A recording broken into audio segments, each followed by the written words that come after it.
afin de nous être présentés à lui comme étant ses enfants. Donc, ensemble, prions. Seigneur Père éternel, nous te disons merci. Merci car nous sommes reconnaissants de ce que tu n'as pas pris compte de notre nature pécheresse, notre nature adamique, de ce que tu nous as transformés, nous qui étions des êtres méchants, orgueilleux, avides, cupides, des gens qui pratiquaient l'impudicité, des gens qui n'utilisaient que leurs propres pensées et leurs propres moyens pour t'atteindre, des infidèles qui croyaient même en d'autres dieux. C'est cette race de vipères-là que tu as déclarée juste en envoyant ton Fils unique Jésus-Christ prendre tous les péchés de l'humanité, les péchés passés présents, même les péchés futurs.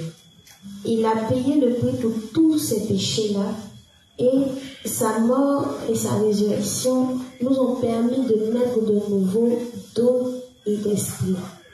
Tu as promis que tous ceux qui croiraient et qui auraient la foi correcte seraient tes enfants pour toujours. Nous croyons en cette justice-là et nous sommes reconnaissants de ce que tu nous as enlevé de la prison qui était le péché, la mort. Merci Seigneur de ce que tu nous as rendu justes, sans péché devant toi pour toujours, au nom de Jésus-Christ. Amen. Seigneur, nous te confions ce temps d'enseignement. Merci de presser les pas de ceux qui sont en route. Merci pour la servante que tu as mis au devant de nous. Merci de la disposer et merci de parler toi-même au travers d'elle. Merci aussi de disposer nos cœurs à recevoir ta parole et d'avoir dirigé ce temps du début à la fin. Au nom de Jésus-Christ, nous avons prié. Amen. Amen. Merci la vie Seigneur. Excusez-moi, quand je tiens le micro, si on ne m'entend pas bien, faites-moi signe. Parce que ce matin, je me suis réécouté. On n'entendait pas vraiment bien. D'accord? Ok. On va faire le résumé rapidement du principe sur lequel nous avons travaillé hier. Volontairement, qui veut prendre le micro?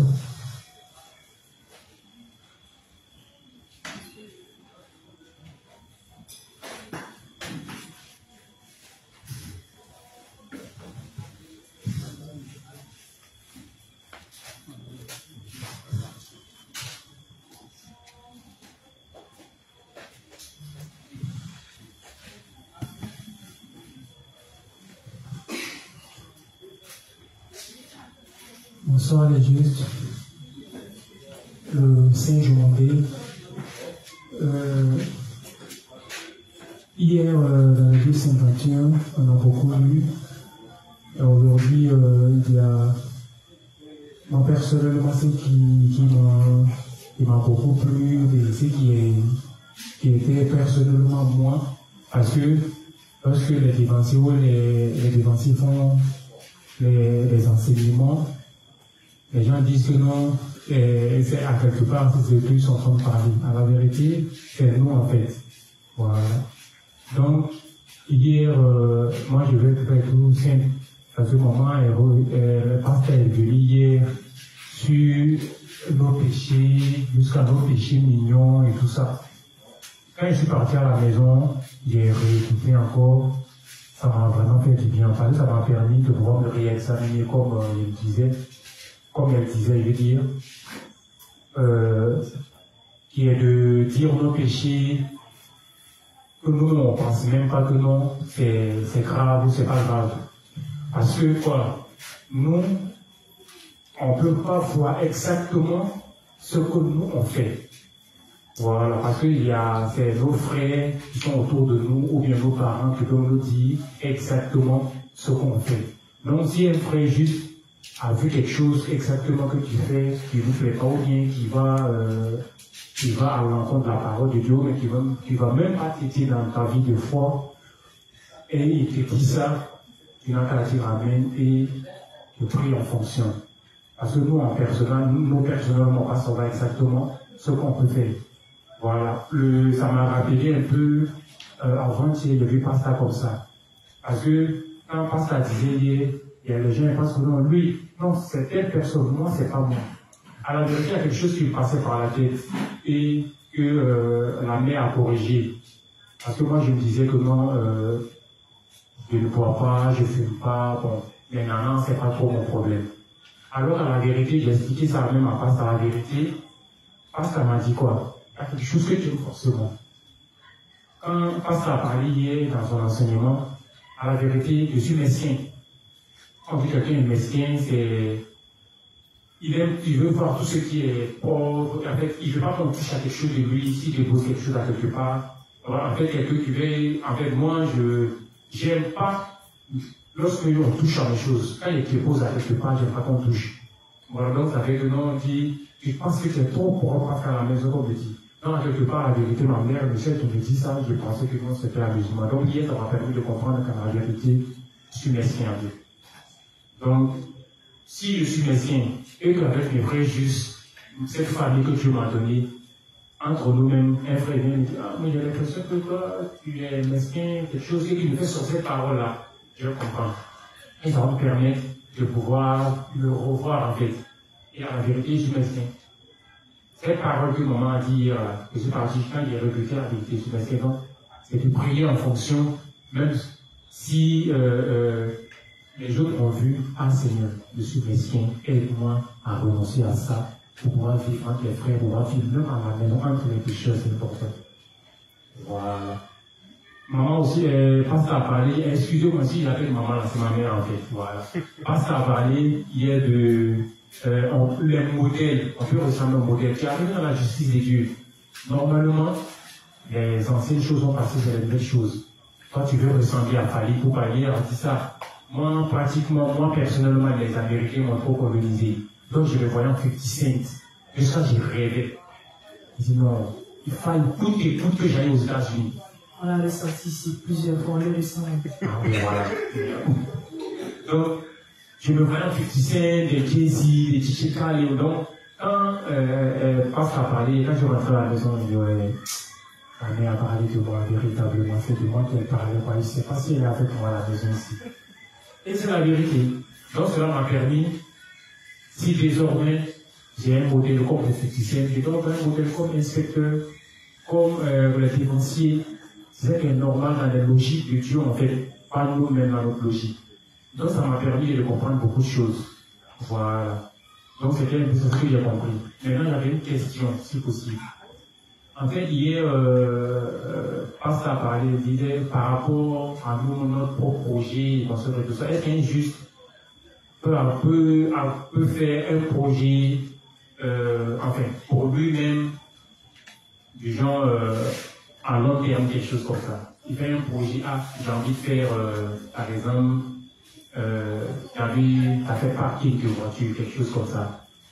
Est-ce qu'un juste peut avoir des projets à long terme? Propre à soi. On va demander si un juste peut avoir des projets propres à lui-même, mais des projets à long terme. On a dit que la vie du juste, on a dit que tout ce que le juste doit faire, il doit le faire pour qui? Pour la gloire de Dieu. Donc quand tu as parlé de ton projet, à aucun moment tu n'as cité, tu vas avoir peut-être un parc auto, peut-être, c'est ça? Pour pouvoir se dérouler l'œuvre de Dieu. Quand tu as parlé, tu as bien précisé. Est-ce qu'il est juste de faire un projet pour lui-même? Voilà. Donc, c'est-à-dire que si tu fais ton parc auto, que tu vends, tu arrives à vendre tes voitures, tout l'argent va rentrer dans ta poche, et ça va te servir avec quoi? Un bébé caché. C'est-à-dire à satisfaire ta chair. À aucun moment, tu n'as mis Dieu dedans.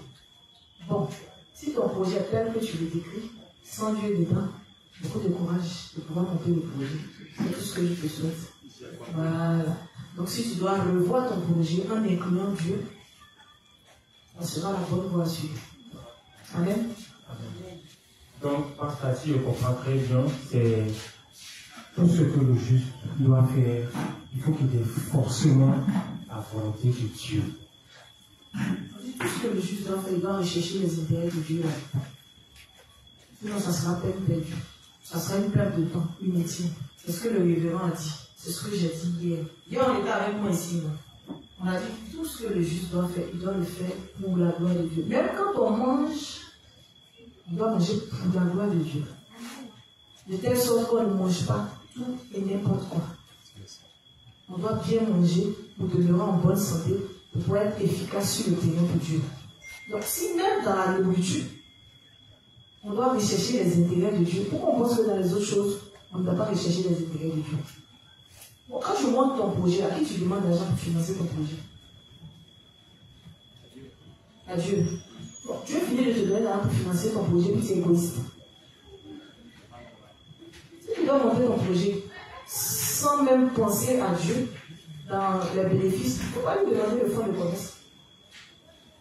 Je ne sais pas si tu comprends. Voilà. Si tu as compris ça comme ça, il faut le voir ton projet. D'accord? Le juste ne doit rien faire sans Dieu.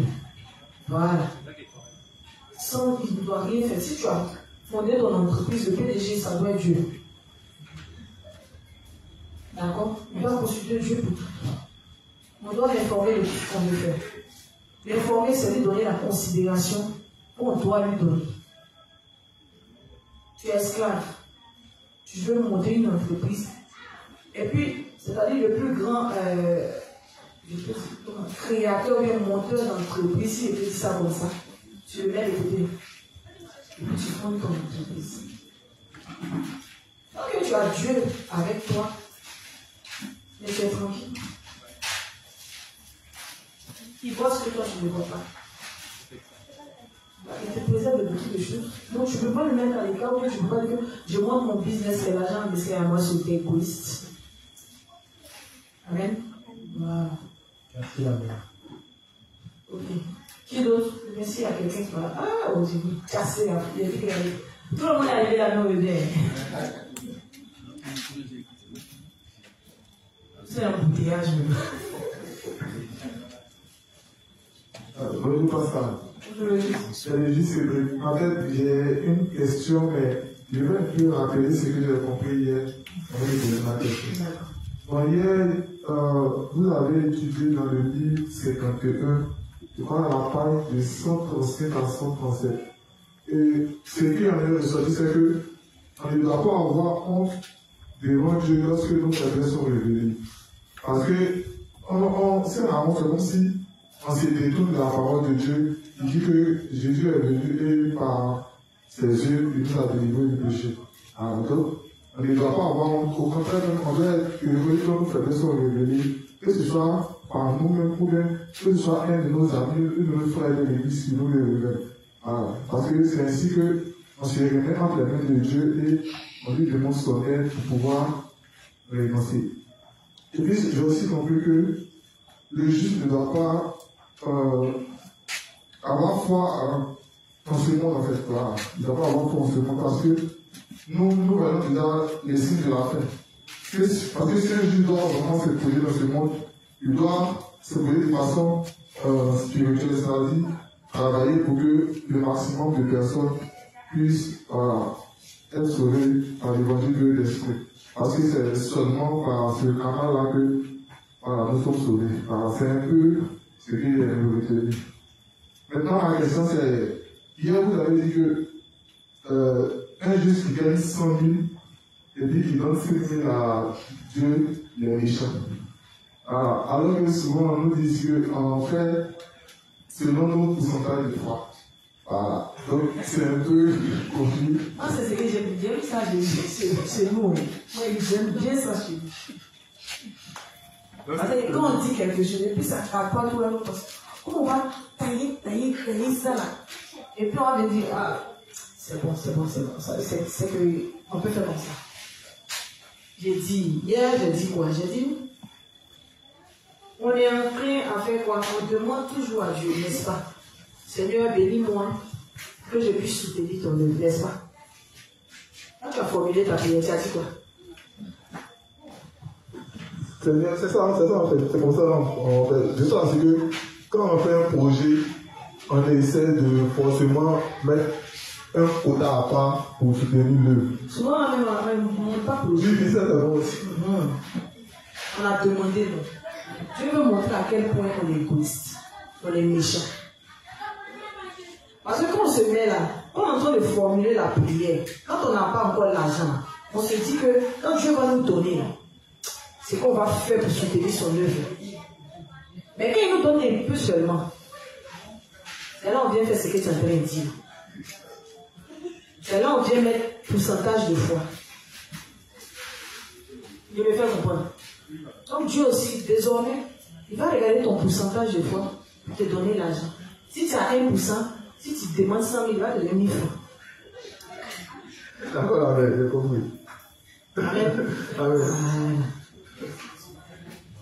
Dieu veut nous apprendre quoi? Il veut nous apprendre à être content de lui donner, à être content de soutenir son œuvre. Plutôt qu'à être content, c'est-à-dire de se mettre nous-mêmes à l'aise. Je ne sais pas si je me fais comprendre. Du genre, on a l'argent, mais on pense plus à nous et moins à Dieu. Oh, Dieu veut qu'on change cette manière de faire. Quand il nous donne les moyens, quand il nous bénit, on doit être plus ancré, c'est-à-dire ça doit être comment on appelle, naturel. Ça doit être quelque chose de naturel. De la manière, c'est naturel pour nous de penser rapidement qu'on a l'argent à notre chair. C'est comme ça, naturellement, on doit être enclin à penser à l'œuvre de Dieu. Tu comprends? Donc, plus on grandit dans la foi, plus Dieu nous amène à ce niveau-là. Ou même quand on a l'argent. Voilà le révérend ici, il devait estimer sa fortune, il était plus riche que Bill Gates. Mais tout ce qu'il gagne, c'est-à-dire, et hier, à la fin, il n'a pas me donner les conseils. Tout ce qu'il gagne, en fait, il se projette à comment est-ce qu'il va permettre que l'œuvre de Dieu avance rapidement. Parce que, si on veut que le monde, là, Dieu vienne rapidement, c'est-à-dire nous sortir de ce monde qui est rempli de maladies, comment on appelle ça, de problèmes divers, c'est que, on dit pour que Dieu vienne là, il faut que l'évangile ait pullulé tout le monde entier, n'est-ce pas? Il faut que tout le monde entier, il faut que l'évangile soit passé partout, il faut que tout le monde entier ait entendu l'évangile d'eau et d'esprit. D'accord? Mais si on est lent, ou bien on est paresseux à faire l'œuvre de Dieu, on va durer plus dans cette galère. On va plus durer dans ce monde-là, ce monde qui devient de plus en plus difficile. Donc si tu continues de dire que, si tu as 100 000, le père, tu voulais parler? Si tu continues de dire que non, si Dieu me donne 100 000 là, bon, c'est selon mon niveau de foi que moi il y a enlevé 5 000 dedans pour donner. Alors que toi-même tu as dit à Dieu, Seigneur, si tu m'as donné, tu peux dire ton œuvre. Tu comprends? L'évangile là, ça arrive quand dans ton village. Et tu vois, je dis quoi? Si moi je n'ai pas donné, les autres vont faire. Et si les autres pensent comme toi aussi, qui va faire? Et si le revenant regardait à lui, tu penses que Dieu allait le bénir comme ça? Quand tu ne penses pas à toi là, tu tues ta chair, Dieu te bénit plus. Il sait qu'il va te donner ta chair, tu ne vas pas considérer ta chair. Mais c'est plutôt son œuvre que tu vas, comment on appelle ça, considérer. Quand tu arrives à ce niveau de foi là, quand tu arrives à ce niveau de comment on appelle ça, de renoncement à soi là, Dieu t'utilise grandement et puis te bénit puissamment. Ça, on a dit ça ici précédemment. Mais quand tu as encore un niveau de foi qui est bas, un niveau de foi qui fait que tu aimes plus ta chair que l'œuvre de Dieu, il faut te contenter de ce que tu gagnes. Hein? Même tu vas vouloir monter en entreprise, mon cher, du courage. D'accord? Amen. Ok.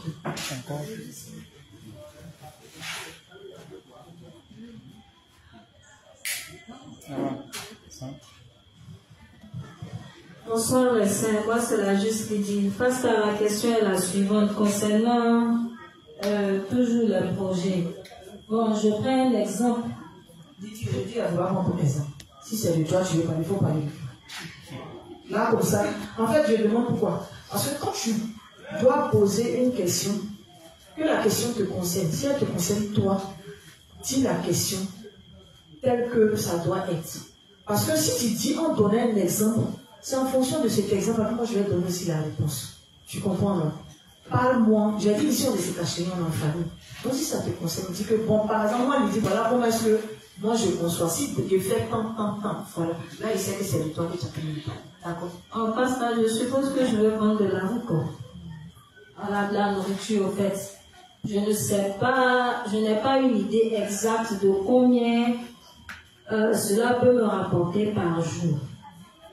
Est-ce que dès le début, dès que je suis en train de chercher l'argent pour financer mon projet, je dois dire à Dieu, chaque jour je vais te donner, par exemple, 3% de mon bénéfice.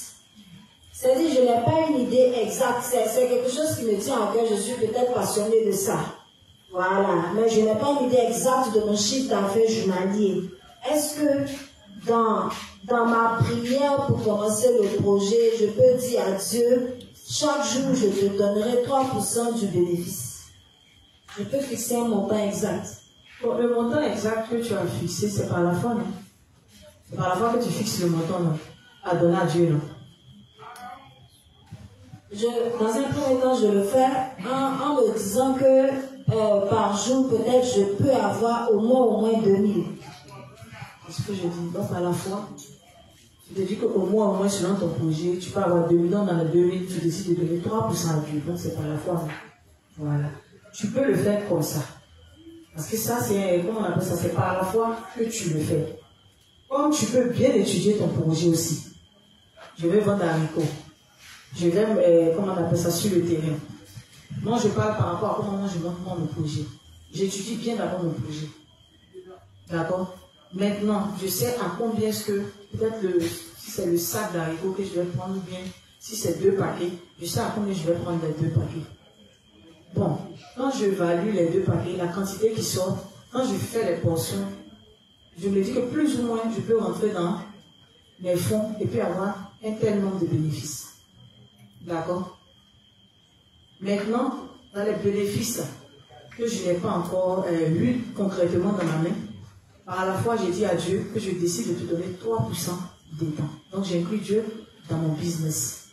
D'accord? Mais, quand on le fait comme ça, quand on a décidé de donner quelque chose à Dieu, quand Dieu nous donne les moyens de le faire, on s'en tient à la promesse qu'on a faite. Je ne sais pas si je me fais comprendre. Je m'explique. Quand tu as dit que tu allais donner 3%, quand tu es rentré dans les fonds, que tu as commencé ton activité, qu'effectivement, peut-être que tu as eu 2000 ou bien plus que 2000, les 3% que tu as dit que tu allais donner là, il faut donner.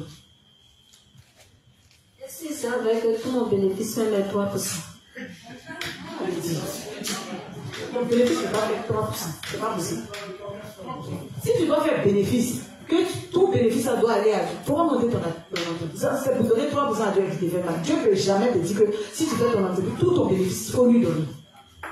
Même quand on fait ici, quand Jérémie passe ici à la chaîne, Jérémie me m'explique. Il dit c'est dans ton bénéfice, n'est-ce pas? Que tu payes ta dîme. Ta dîme là, c'est ton bénéfice. C'est pas tout qui revient à Dieu. C'est au légalisme, comme ils ne comprennent pas les choses, c'est eux qui appauvrissent les gens. Il faut qu'à cause des dîmes, beaucoup même fuient les églises. Mais toi, tu ne peux pas monter ton business ici.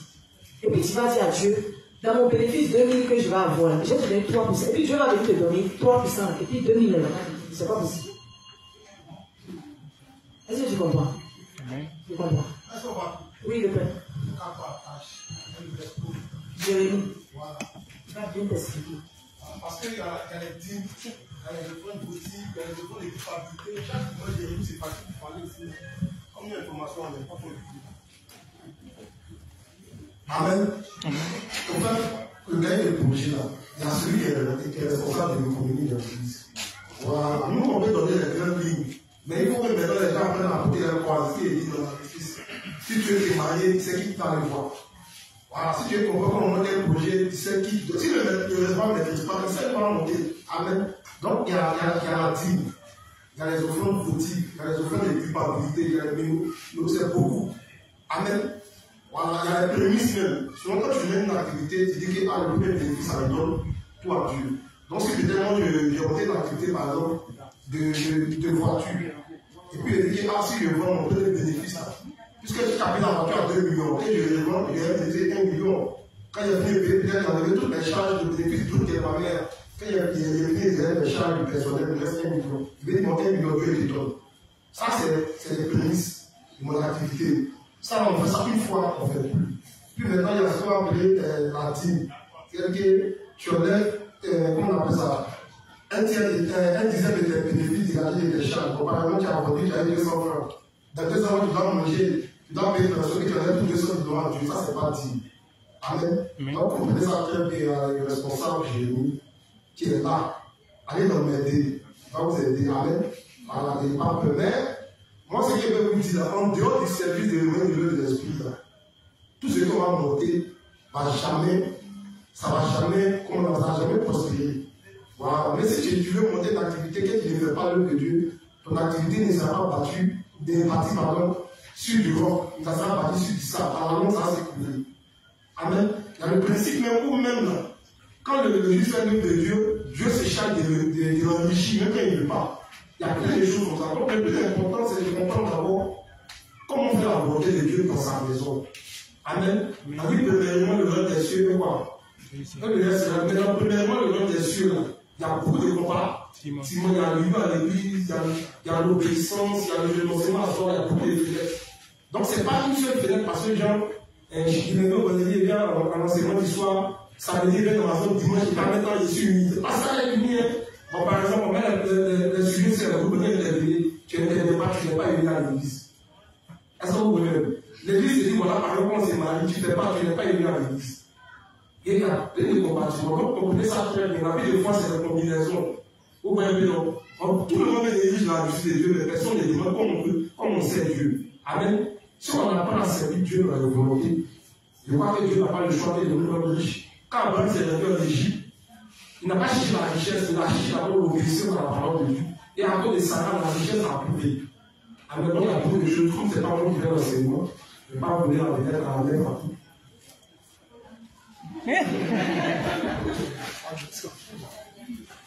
Vous voulez?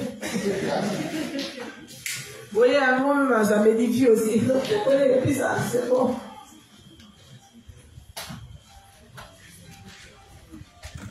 Bonsoir les justes. Bonsoir la juste. Bonsoir, c'est tout le famille. On dit, quand j'ai connu le Seigneur, vraiment, Dieu m'a fait beaucoup de choses dans ma vie, j'ai vraiment été témoigné, je ne parle pas de ça, je suis dans mon coin. Et ça m'a rattrapé aujourd'hui parce que la justice, moi je me disais que je comprenais mes secrets. Quand les chrétiens nous parlent de l'union à l'église, sur la plateforme, les prières qu'on fait, de participer, vraiment c'est important. Bon, il y a 3 mois de cela, il n'était pas, franchement, des yeux, j'ai connu la justice, je voyais ma jeunesse venir à l'église, donc ça ne disait pas grand-chose, franchement. Pourtant, dans le légalisme, là, il me disait que j'aimais Dieu, je priais, je jeûnais, mais dans la justice où il doit m'investir, qui est la vérité, là, je n'arrivais pas, franchement. Bon, quand j'ai commencé à comprendre l'union à l'église, c'est important. Il ne s'est pas, c'est là tous mes problèmes ont commencé. C'est high. Donc il y a tout ça là dans l'œuvre de Dieu. Ok. Dans le légalisme, on a persévéré, dans la justice, je vais persévérer. Franchement, je ne sais pas si mon problème ça va passer, je ne sais pas, il dit Dieu a marché dessus. Quand il a dit d'être unis, il sait de quoi il parle. Il a tout gâté, comme il a dit, il ne croit pas. Il a commencé à venir un peu. Franchement, quand je vois là, pour manger Alliance, ils disent que moi, je fais maraboutage, c'est pourquoi mon commerce marche, c'est Jésus qui fait tout. Il leur parle de Jésus, il vend un peu, c'est l'argent qui est dans la tête. Il n'aime pas compliquer, il n'aime pas galer. Dans la vie chrétienne, là, vraiment, on grandit avec les épreuves. C'est dans les moments difficiles, on voit qui est Dieu. Oh, j'avais tout perdu, j'étais découragé dans la maison. J'ai dit, la vie de foi est difficile aussi. Oh, j'ai commencé à je prie, j'ai dit à Dieu franchement, si tu me bénis encore que je vais au marché, Seigneur, je te prouve que j'ai parlé de toi. Le peu que je connais là, je vais te donner. Bon, je suis resté à la maison près de 3 semaines. Il n'y a pas de réponse, mais je croyais dans mon cœur que Dieu n'allait pas m'abandonner. C'est quand tu traverses ce moment, Satan vient te tenter. Hein. Oui, mais c'est des sortes d'évangéliser. C'est comme ici un pasteur, il a parlé de la Bible, le peu que je connais, j'ai donné. Il lui a même donné un livre. Il a lu le livre et puis il me dit non, que dans le livre, là, on dit si tu pêches, ça fait rien. Mais non, si tu pêches, ça fait rien pour moi. Que Dieu, c'est un Dieu de principe. Il dit non, que le livre est intéressant. J'avais rien, moi j'étais à Jacques, il allait travailler. Je vivais par la foi et les enfants. Mais c'est pas comment on fait, mais Dieu a toujours trouvé à nos besoins, on a manqué de rien. Alors le pasteur, après, il me dit, c'est la parole, il semble de lui, parce qu'il y a la autre chose derrière la tête. 2 jours avant que Dieu ne l'exauce là, il me dit, donc il est des femmes de moi. Il me dit, hi. C'est un fond de mon comment. Que non, vraiment, moi je suis une belle femme. Il a regardé et dit, Seigneur, moi j'ai décidé de ne plus me mêler dans ce genre de choses-là, que moi, non, il a dit que moi je ne peux pas. Il dit, pourquoi?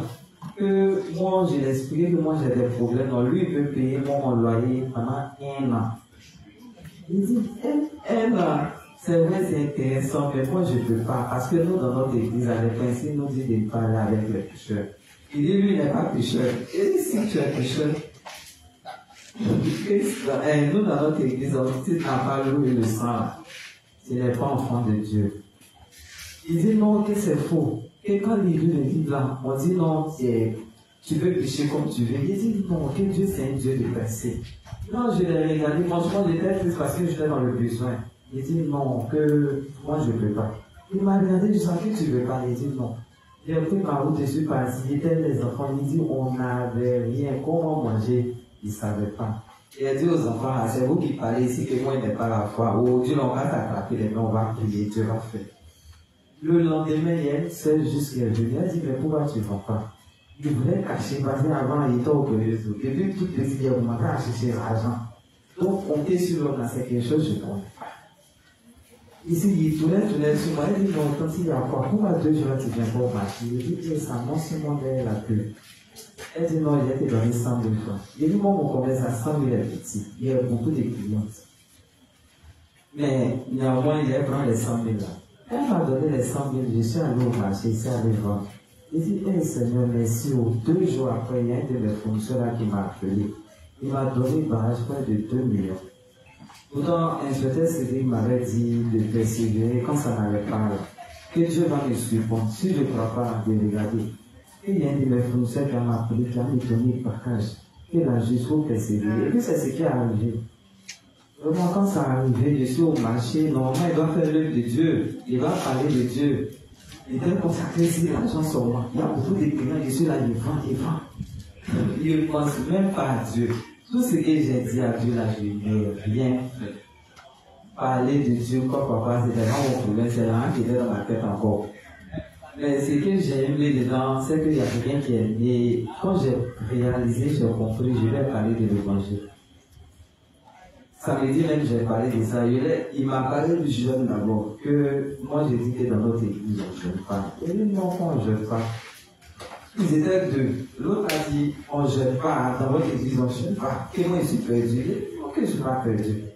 Il était dit la vérité. Que au moment de te montrer dans la Bible où c'est écrit qu'on ne jeûne pas. Il dit toi aussi, il faut me montrer dans la Bible où c'est écrit que les apôtres ont jeûné. Il est là, il ne peut pas parler. Maintenant, inspecteur Wong nous a dit le jeûne dans l'Ancien Testament, c'est pas le jeûne que les légalistes font. Que dans l'Ancien Testament, comment dire le mot là, ils étaient dans vos cieux, vraiment ils s'humiliaient devant Dieu, ils avaient même des gros sacs au dos, ou vraiment, ce jeûne-là n'a rien à voir avec le jeûne qu'on fait aujourd'hui. Bon, un peu, c'est que je connais le jeune Esther et tout ça, il a dit tout ça. Il dit, ah, Fatou, c'est que tu dis, frère, parce que moi, je suis fatigué là. Le pasteur a me dit de jeûner, le jeûne, oh, il y a des chances. Il dit, il faut venir chez nous. Car voilà la vérité. Dimanche qui a suivi, il est venu. Quand il est venu, il a écouté l'enseignement, il dit, vraiment, qu'est-ce qu'on dit là, c'est la vérité. Franchement, quand Dieu fait des choses, moi, j'ai honte, moi, devant tout le monde témoigner, mais la justice est vraie. Même quand je traverse des moments difficiles, et plus je suis uni à l'église, mes pensées me fatiguent, le Seigneur me donne la foi, j'oublie tout ce qui est. Je ne pense même plus à moi-même. Comment grandir dans la foi, comment connaître la parole de Dieu, et puis vraiment, c'est ce que je veux dire le soir. Amen. Amen. Amen. Vas-y, la juste je dis au moins, même si tu as regardé dans le coin, Dieu t'a donné la force de témoigner. Donc, sachez une chose, comme je le dis à la suite de son témoignage, l'évangile est vrai. On n'a pas dit que quand on est de nouveau, on n'a plus de problème. La vie de foi est difficile, raison pour laquelle le Christ même a dit, celui qui veut me suivre, qui renonce à lui-même, et qui porte sa croix. Amen. Donc celui qui veut venir, qui est né de nouveau, et puis qui ne veut pas avoir de problème, il ne pourra pas grandir spirituellement. Parce que les problèmes, en fait, ce n'est pas une malédiction. Quand on est dans la maison de Dieu, on est de nouveau. Quand Dieu nous met à l'épreuve, ce n'est pas une malédiction. C'est en fait des enseignements que Dieu veut nous donner. Et on doit tirer leçon de tous les enseignements que Dieu nous donne. Donc les épreuves sont des enseignements aussi. Parce que si on n'est pas passé par des problèmes, comment est-ce qu'on va pouvoir aider nos frères et sœurs lorsqu'ils auront des difficultés? Si on n'est pas passé par des difficultés dans notre vie de foi, comment est-ce qu'on va apprécier l'évangile de l'eau et de l'esprit? Comment est-ce qu'on va apprécier la grâce de Dieu? Donc, il faut qu'on ait des problèmes. Parce que quand tu es dans les difficultés, quand tu arrives à comment on appelle ça là, à demeurer dans la foi, même en étant dans les difficultés, tu apprends beaucoup de choses. Tu apprends à chaque fois, sauf si tu conçus toi-même tes pensées, tu conçus tes forces, là tu vas mettre beaucoup de temps avant d'apprendre. Parce que Dieu, même quand il t'apporte des problèmes, il te demande de compter sur lui pour sortir aussi de tes problèmes. Lui-même, il t'amène des épreuves, et puis il te demande de compter sur lui pour sortir des épreuves. Parce que dans ces épreuves-là, quand tu demeures toujours attaché à tes dévanciers, quand tu as la foi en tes dévanciers, tu arrives à sortir de tes problèmes. Parce que les dévanciers ne vont jamais te désorienter quand tu es dans les problèmes. Au contraire, quand tu mets ton intelligence de côté, quand tu mets tes pensées de côté, que tu fais un avec les enseignements qu'il te donne, tu sors béni des problèmes. Amen. Amen. Amen. Donc toujours croire en nos dévanciers dans la foi. Ils ne sont pas dévanciers pour rien. C'est pas parce qu'un jour, un bon matin, là-bas, comme au Samuel qu'il a choisi un tel par complaisance pour le mettre là. Ou bien parce qu'il a duré dans l'église, on le met là. Non. C'est parce qu'ils ont fait leur preuve aussi, devant Dieu. Tu ne fais pas tes preuves dans le cas, tes preuves pour faire quoi? Or, pour faire les preuves, il faut passer par les problèmes. C'est ça qu'on appelle les preuves. Tu dis que tu as une vie de foi qui est solide. Une vie de foi ne peut pas être solide. Si on n'est pas passé par des problèmes, tu ne peux pas venir confirmer que ta foi est solide. Parce qu'il faut que de temps en temps tu sois, comment on appelle ça, dans les eaux troubles. Il faut que tu passes par les difficultés pour voir si réellement ta foi est ancrée dans l'évangile de l'eau et de l'esprit. Si malgré tous tes problèmes, malgré toutes tes, comment on appelle ça, ta souffrance, tu demeures uni à Dieu, et ça veut dire que peu importe ce qui va arriver, toi tu vas demeurer dans la foi jusqu'à la fin. Donc on doit avoir, un juste ne doit pas prier pour que Dieu ne lui donne pas des problèmes, parce qu'il y a des justes qui peuvent se dire, va me donner des problèmes. Moi il ne veut pas. Si tu ne veux pas de problème, tu ne vas pas grandir. Parce que pour grandir, il faut avoir problème. Problème là, ça va t'amener à apprendre à prier dans les volontés de Dieu. Les problèmes vont t'amener à connaître les volontés de Dieu. Et les problèmes vont t'amener à t'attacher encore plus aux principes. Parce que quand tu es dans les difficultés, c'est là que tu arrives à combiner les principes de sortie des problèmes. Or, les principes, on ne peut pas les apprendre en demeurant dehors de l'église. On ne peut pas les apprendre lorsqu'on vient dans l'église et puis on ne porte pas ses dévanciers dans son cœur. tu vas apprendre quoi? Si celui qui est chargé de t'instruire, toi-même tu fais fi de ses instructions. Quand toi-même tu t'assois et puis au fond de toi tu estimes, tu te dis qu'il ne vaut rien, il ne peut rien t'apprendre. Comment tu vas réussir à sortir de tes problèmes si tu es face aux problèmes? Un dévancier n'a jamais donné des instructions à un saint qui passe par des problèmes et que le saint a appliqué et puis n'est pas sorti de ces problèmes. Donc tout est une question de foi. Est-ce que j'ai la foi que les serviteurs-ci sont les représentants de Dieu devant moi?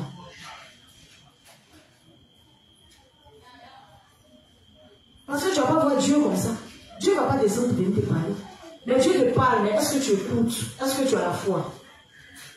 Parce que quand le serviteur de Dieu qui te parle, c'est Dieu qui te parle. Amen. Donc apprenons à porter nos dénonciers dans nos cœurs. Amen. Si on veut être béni. Donc on va poursuivre notre enseignement. Aujourd'hui, on va travailler sur la page 153, paragraphe 3, jusqu'à la page 154, paragraphe 1. Page 153, paragraphe 3, jusqu'à la page 154, paragraphe 1. Le principe c'est, si quelqu'un parmi vous devait croire en Jésus comme le Sauveur, sans même savoir correctement comment le Seigneur a enlevé et effacé nos péchés, et comment il a reçu le jugement sévère, alors cette personne doit réaliser qu'elle a une fausse foi et une croyance vaine. Je reprends. Si quelqu'un parmi vous devait croire en Jésus comme le Sauveur, sans même savoir correctement comment le Seigneur a enlevé et effacé nos péchés, et comment il a reçu le jugement sévère, alors cette personne doit réaliser qu'elle a une fausse foi et une croyance vaine. Ça va, monsieur? Ok. Lecture. Livre 51, page 153, paragraphe 3, jusqu'à la page 154, 1. Si quelqu'un parmi vous devait croire en Jésus comme le Sauveur, sans même savoir correctement comment le Seigneur a enlevé et effacé nos péchés, et comment il a reçu le jugement sévère, alors cette personne doit réaliser qu'elle a une fausse foi et une croyance vaine. Si quelqu'un parmi vous devait croire en Jésus comme le Sauveur, sans même savoir correctement comment le Seigneur a enlevé et effacé nos péchés, et comment il a reçu le jugement sévère, alors cette personne doit réaliser qu'elle a une fausse foi et une croyance vaine. Même maintenant, une personne doit connaître correctement et croire en la vérité de l'évangile de l'eau et de l'esprit. Vous ne devenez pas juste seulement en professant Jésus comme votre sauveur. Une telle foi n'est qu'une disgrâce pour Jésus. Si une personne qui se noie dans l'eau essaie de s'en sortir seulement en attrapant la corde lancée par un hélicoptère de secours, croire seulement en la force de son poignet, sans entourer cette corde autour de son corps, le fera se fatiguer et à la fin lâcher cette corde de vie. Ainsi, croire au Seigneur comme le Sauveur, seulement par sa propre volonté, ne peut pas sauver son âme. Puisque ces gens pensent qu'ils croient vraiment en Jésus, même s'ils ne connaissent pas la vérité de l'eau et de l'esprit, ils finiront par tomber dans la destruction avec des péchés intacts dans leur cœur à la fin. Le Seigneur nous a dit, « Et vous connaîtrez la vérité, et la vérité vous affranchira. » Jean 8, 32. Et alors, devons-nous être détruits à la fin sans avoir entendu cette vérité de l'Évangile? Si nous devions mourir sans même reconnaître la vérité authentique du salut, et sans même réaliser que l'Évangile de l'eau et de l'Esprit est la vérité qui nous a délivrés du péché, nous serions vraiment pitoyables. Donc, nous devons tous écouter l'évangile de l'eau et de l'esprit avec nos oreilles et y croire dans nos cœurs. En faisant cela, nous devons recevoir le salut et devenir ceux qui avons la vie éternelle. S'il y a quelqu'un parmi vous qui croit inconditionnellement en Jésus comme le Sauveur, sans même connaître l'évangile de l'eau et de l'esprit, alors cette personne doit réaliser combien une telle foi est ignorante. Amen. Amen. On va faire, ça c'était la première lecture. Donc on va lire maintenant en détail. Si quelqu'un parmi vous devait croire en Jésus comme le Sauveur, sans même savoir correctement comment le Seigneur a enlevé et effacé nos péchés, et comment il a reçu le jugement sévère, alors cette personne doit réaliser qu'elle a une fausse foi et une croyance vaine. Amen. Donc le révérend nous dit quoi ici? Le révérend dit ici qu'ici quelqu'un parmi nous devait prendre l'évangile de l'eau et de l'esprit sans savoir correctement. Si quelqu'un parmi nous devait croire en Jésus comme le Sauveur, pardon, sans même savoir correctement comment le Seigneur a enlevé et effacé nos péchés et comment il a reçu le jugement sévère, alors cette personne doit réaliser qu'elle a une fausse foi et une croyance vaine. Donc si une personne croit d'après elle en Jésus comme Seigneur et Sauveur, elle ne sait même pas comment Jésus l'a justifié de ses péchés, comment Jésus est devenu son Sauveur, cette personne-là, on dit, elle a une croyance qui est vaine. Donc c'est une fausse croyance. Voilà. Donc tu ne peux pas dire que tu crois en ton Sauveur sans savoir comment est-ce que ton Sauveur t'a sauvé. Amen. Voilà. Donc on voit que la majorité des pseudo-chrétiens d'aujourd'hui pensent connaître Jésus-Christ, pensent servir Jésus, pensent croire en Jésus comme Seigneur et Sauveur, alors qu'en vérité, ils ne savent même pas comment Jésus les a sauvés. Amen. Donc, ils sont purement et simplement dans le faux. Même maintenant, une personne doit connaître correctement et croire en la vérité de l'évangile de l'eau et de l'esprit. Donc, la seule condition pour devenir saint, c'est de croire en l'évangile de l'eau et de l'esprit. Raison pour laquelle, quand Nicodème, dans toute son humilité, est allé voir Jésus secrètement, et lui a demandé comment est-ce qu'on devient, comment on est de nouveau d'eau et d'esprit, et que Jésus lui a donné cette réponse-là, en vérité, si tu ne nais de nouveau d'eau et d'esprit, tu ne peux entrer dans le royaume des cieux. Donc, un soi-disant chrétien ne peut pas dire que lui, il est né de nouveau s'il ne sait même pas c'est quoi la nouvelle naissance. S'il ne sait même pas c'est quoi naître de nouveau d'eau et d'esprit. Si tu ne sais même pas comment Jésus t'a fait naître, c'est que tu ne peux pas dire que tu crois en lui. Amen. Amen. Donc pour croire en Jésus-Christ, il faut naître de nouveau d'eau et d'esprit. Donc il faut connaître véritablement, savoir véritablement comment est-ce que le Christ nous a remis de nos péchés une bonne fois pour toutes. Amen. C'est la seule condition pour devenir enfant de Dieu. À part celle-là, il n'y a pas une autre condition. Parce que Jésus n'a pas cité une autre condition dans sa parole. C'est la seule condition qu'il a donnée à Nicodème. Amen. Vous ne devenez pas juste seulement en professant Jésus comme votre sauveur. Amen. Souvent on les entend dans la rue crier par-ci par-là. Donne ta vie à Jésus et tu seras sauvé. Moi une fois il y a une comme ça qui était en séance d'évangélisation. Elle m'a donné l'un de leurs prospectus. Et puis elle m'a invité quelque part là où ils avaient, je sais pas, des séances de prière. Donc moi je lui ai demandé, j'ai joué le jeu en lui demandant de comprendre un peu ce qui est, de m'expliquer un peu ce qui est marqué sur le prospectus là. Donc, elle a commencé à parler, puis elle a dit non, que ça parle de Jésus-Christ, qui est notre Seigneur, notre Sauveur. Donc, je lui ai demandé, et s'il est notre Seigneur, notre Sauveur, comment il a fait pour nous sauver? Moi, c'est ce que moi je veux savoir, parce que c'est vrai que souvent je parcours, je ne connais pas la Bible, je parcours un temps soit peu, mais en vérité, moi-même je cherche Dieu. Donc, comment on fait pour devenir enfant de Dieu? Elle dit non, c'est simple, il faut croire en Jésus comme Seigneur et Sauveur. Si c'est-à-dire tu rentres en toi-même, et véritablement, tu le reconnais comme Seigneur et Sauveur, automatiquement tu deviens enfant de Dieu.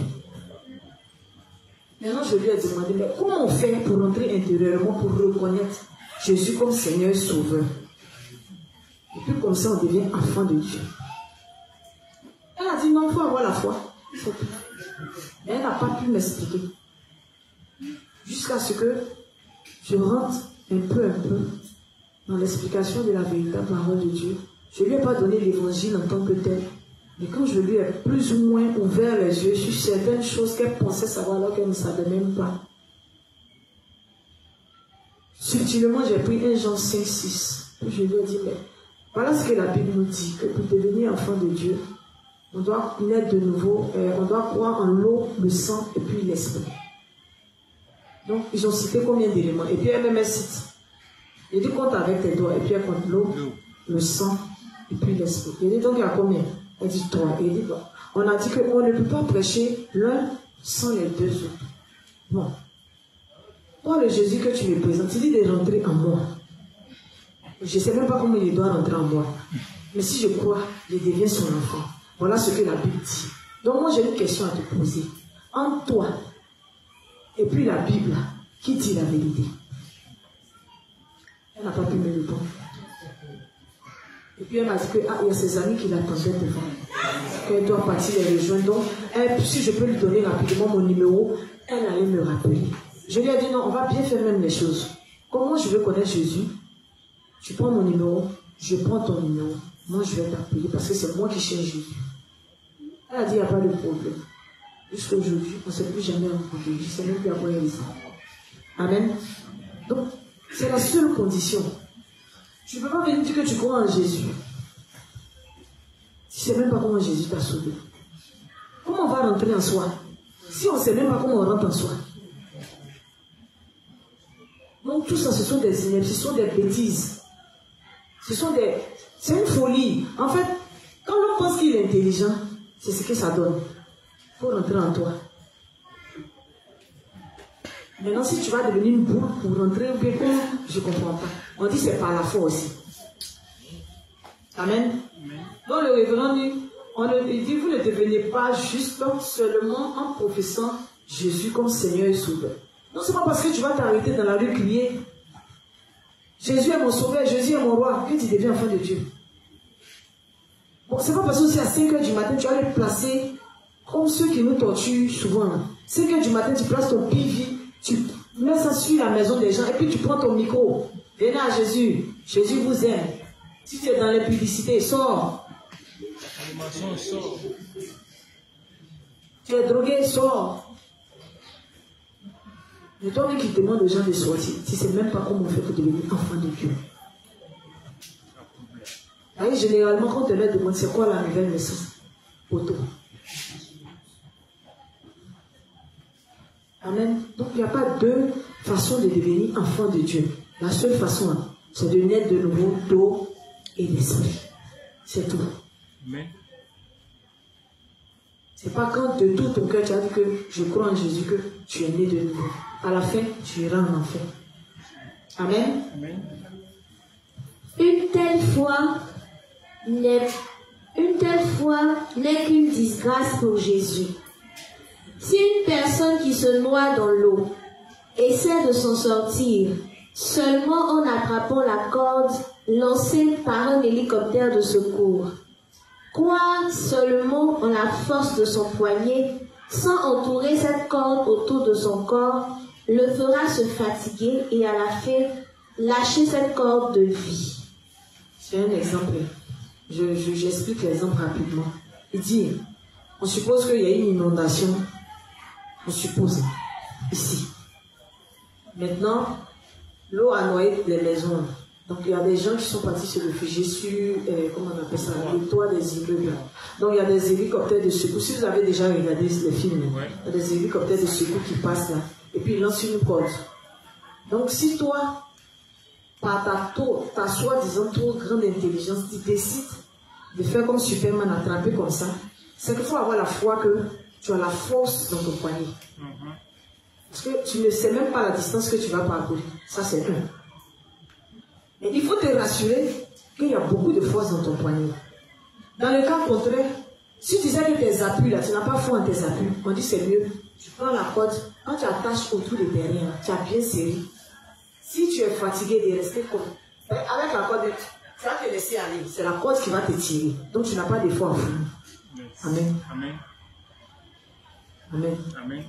Donc, quand on se projette rapidement dans l'évangile, on se rend compte que si on prend la peine de s'asseoir, pour écouter seulement avec nos oreilles l'évangile, et mettre de côté un peu nos pensées, on va connaître la vérité, et la vérité nous affranchira. Amen. Amen.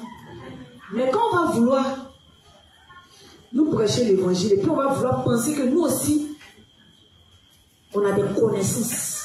On va vouloir démontrer aussi qu'on sait quelque chose, donc on compte sur nous. On sera à l'image de celui qui tient la corde avec son poignet. Donc pour l'être de nouveau là, il faut mettre de côté tes pensées, il faut te dénuder. Il faut être comme un enfant. Et puis écoute seulement. Amen. Amen. Donc il va expliquer maintenant l'image qu'il a donnée ici, l'exemple qu'il a donné ici. Il va expliquer. Il dit, ainsi, croire au Seigneur comme le Sauveur, seulement par sa propre volonté, ne peut pas sauver son âme. Je veux, comme la fille m'a dit, il faut le vouloir. Il faut rentrer en toi. Il faut avoir la foi que Jésus est ton Seigneur, ton Sauveur. Tu nais de nouveau. Peu importe la concentration que tu vas faire, même si c'est sur une semaine, tu ne vas jamais naître de nouveau d'eau et d'esprit. Amen. Amen. Puisque ces gens pensent qu'ils croient vraiment en Jésus, même s'ils ne connaissent pas la vérité de l'eau et de l'esprit, ils finiront par tomber dans la destruction avec des péchés intacts dans leur cœur à la fin. Amen. Tous ceux qui ne croient pas en l'évangile de l'eau et de l'esprit, ils vont mourir avec leurs péchés intacts dans leur cœur. Alors que s'ils avaient pris seulement la peine d'attacher la corde autour de leur hanche, ou bien de leur hanche, c'est hanche, ils allaient comprendre que Jésus a déjà sauvé toute l'humanité de ses péchés. Ils allaient naître de nouveau d'eau et d'esprit. Dieu dit nul n'est intelligent. Quand on va dans le Romains 3, verset 10 là, Dieu dit nul n'est intelligent. Donc c'est quand tu penses que tu es intelligent que tu meurs dans tes péchés. Sinon, quand Dieu te dit ça, et puis tu as la foi que tu es bête, et tu nais de nouveau. Et c'est quand les bêtes même on prend vite dans l'évangile. Quand tu es trop intelligent, en fait tu ne te rends pas compte que on te dit que la loi c'est comme un mur. Peu importe le temps que tu vas prendre, tu vas têter le mur, là, ça ne va jamais se fissurer. Et puis toi, comme un bouc, tu continues de têter. Tu têtes dans le même endroit. On dit peu importe le temps que tu vas faire, ça ne va jamais se fissurer. Quand tu dis tu vas montrer à Dieu que c'est un menteur. C'est comme ça quand tu penses que tu es intelligent. Alors que pour de vrai même,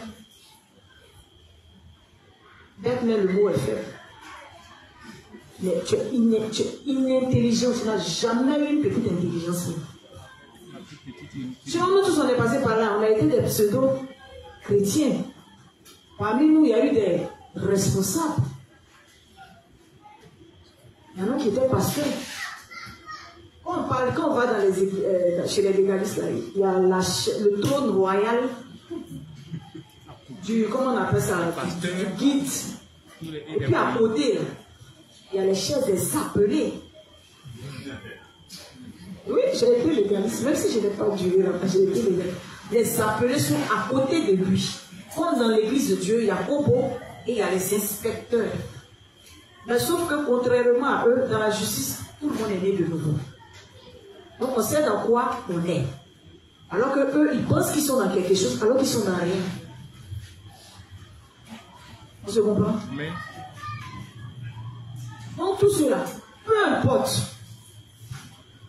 tous les soi-disant parlants en langue qu'ils vont faire, tout ce qu'ils vont faire comme acrobatie,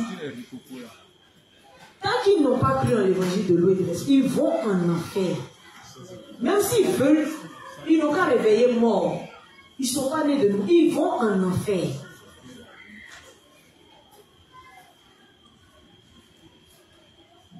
Alors pourquoi à la fin ça va faire pitié? Quand je te devais à la deuxième résurrection, je me dis, Seigneur, tu ne me reconnais pas. C'est pourquoi il faisait marcher les paralytiques là-bas. Aïe. C'est pourquoi il faisait jeûner et prier 40 jours ici. Tu ne me reconnais pas, Seigneur. En ce moment, ils vont se rendre compte que tout ce temps, je n'étais dans le feu. Ça là, ça n'amène pas quelqu'un quelque part. Tu n'es pas né de nouveau, toi et d'esprit. Tu meurs, tu vas en enfer. Amen.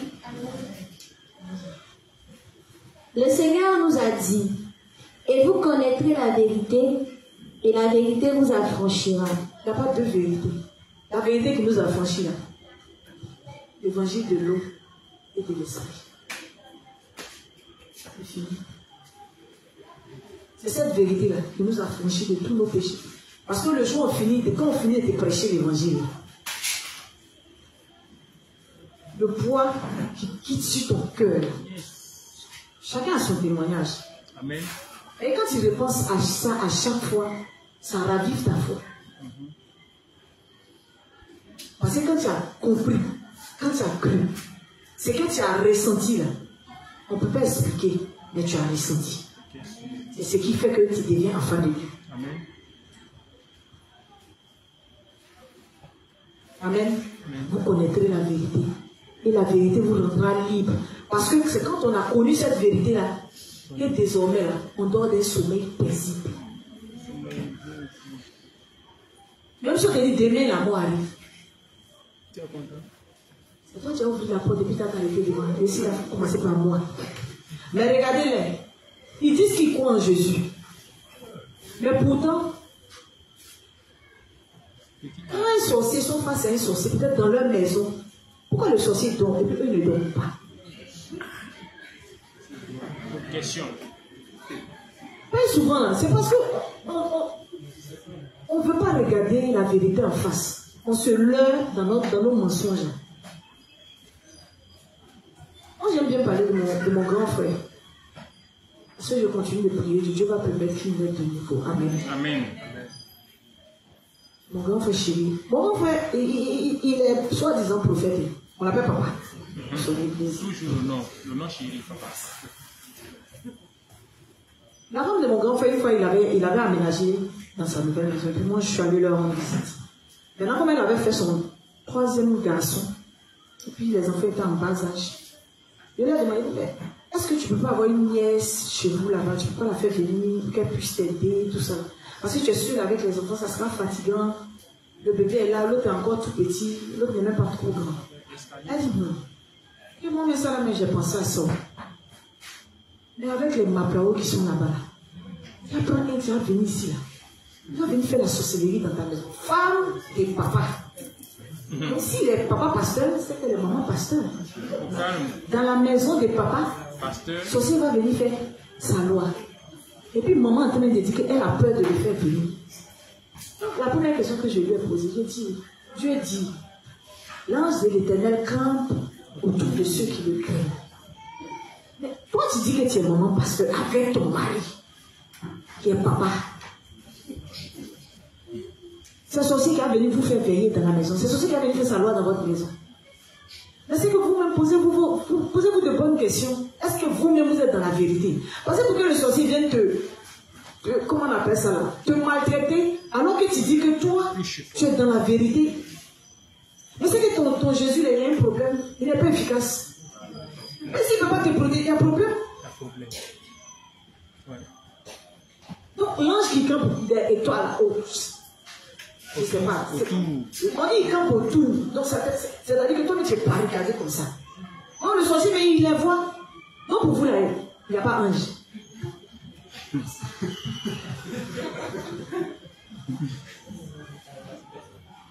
Tout ce qu'elle a fait, elle a dit, ah oh, c'est ça, oh. On n'a pas réponse, ah oh, c'est ça.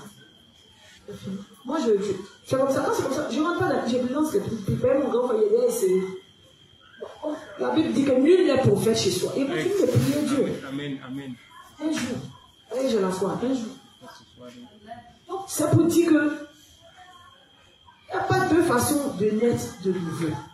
Vous connaîtrez la vérité et la vérité vous rendra libre. C'est la vérité qui fait qu'aujourd'hui, là, parmi nous, là, ceux qui n'étaient jamais arrivés dans leur village, là, parce qu'on disait que là-bas, là, c'était un camp militaire de sorciers. Donc, ils n'avaient jamais mis même les pieds au village. C'est l'évangile qui a fait que quand tu arrives au village, tu marches comme ça. Parce que tu sais qui est derrière. Tu sais.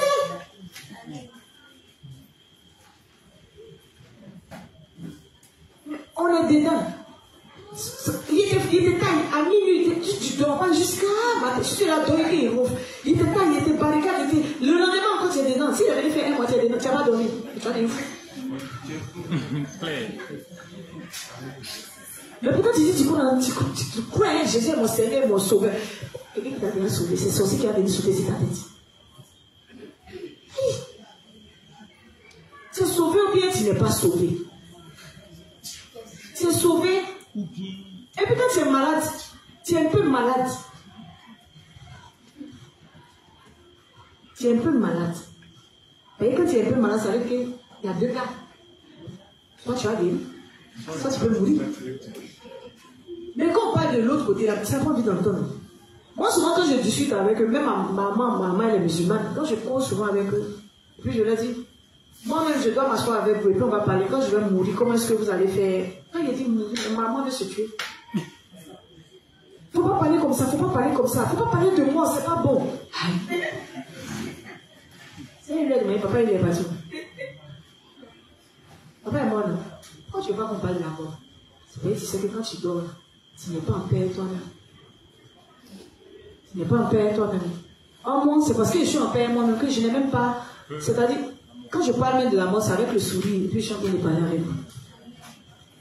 Donc, c'est l'assurance là que l'évangile nous donne. C'est cette quiétude, cette paix dans l'âme là que l'évangile nous donne. Toi, tu ne peux pas dire que tu es juste, et puis toi encore, tu ne dors pas bien. Pourquoi? Tu ne peux pas dire que tu as cru en l'évangile, et puis toi, ta grand-mère vient à la maison, et puis toi, tu trembles. Pourquoi? Tu dois même les appeler, ils vont venir. Parce que c'est qu'ils vont venir, ils vont rendre témoignage de comment on appelle ça là, de la vérité de ton Dieu. C'est qu'ils vont venir que toi, tu les amènes pourquoi? C'est pour leur prêcher l'évangile. Amen. Amen. Donc il n'y a pas deux façons. Si tu ne crois pas en l'évangile de l'eau et de l'esprit, tu n'as jamais connu la vérité. Donc tu es toujours. Quand tu n'es pas affranchi, c'est que tu es esclave du péché. Amen. Amen. Amen. Vous connaîtrez la vérité et la vérité vous rendra libre. Amen. Amen. Et alors, devons-nous être détruits à la fin sans avoir entendu cette vérité de l'évangile? Si nous devions mourir sans même reconnaître la vérité authentique du salut et sans même réaliser que l'évangile de l'eau et de l'esprit est la vérité qui nous a délivrés du péché, nous serions vraiment pitoyables. Vous voyez comment Véron décrit la chose. Tu as vécu jusqu'à 80 ans, 90 ans. Tu n'as jamais, c'est-à-dire, tu n'as pas cru en l'évangile de l'eau et de l'esprit. Tu es mort. C'est comme un mouton qui a vécu. Et puis il est mort. Il n'y a pas de différence. Tu as vécu inutilement. Amen. Donc, vous ne pouvez pas avoir ce sentiment à la fin d'avoir vécu inutilement. Mets ton intelligence de côté. On dit écoute avec tes oreilles.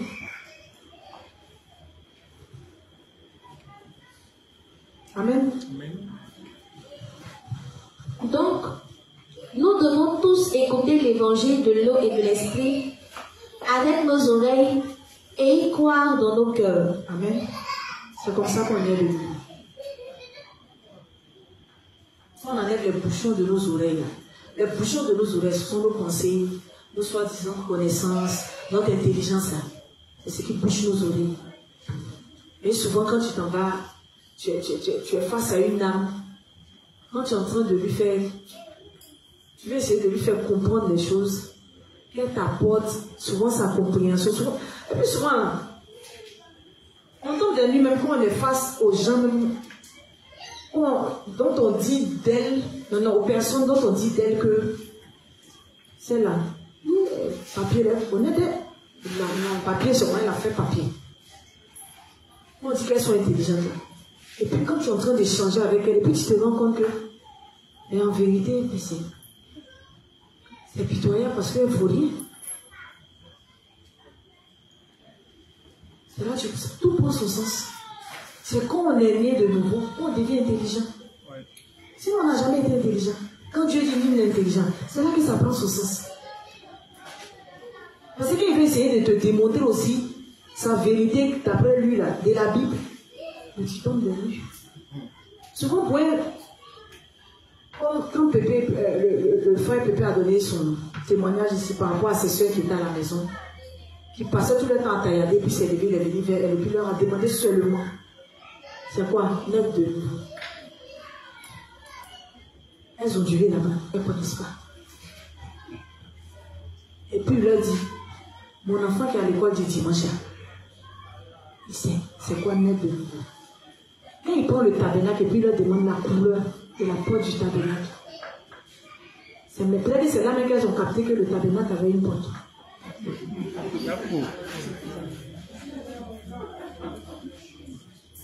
C'est l'évangile qui nous ouvre les écailles. Quand tu dis que les écailles sont sur nos yeux, qu'on n'est pas des... C'est pas faux, hein?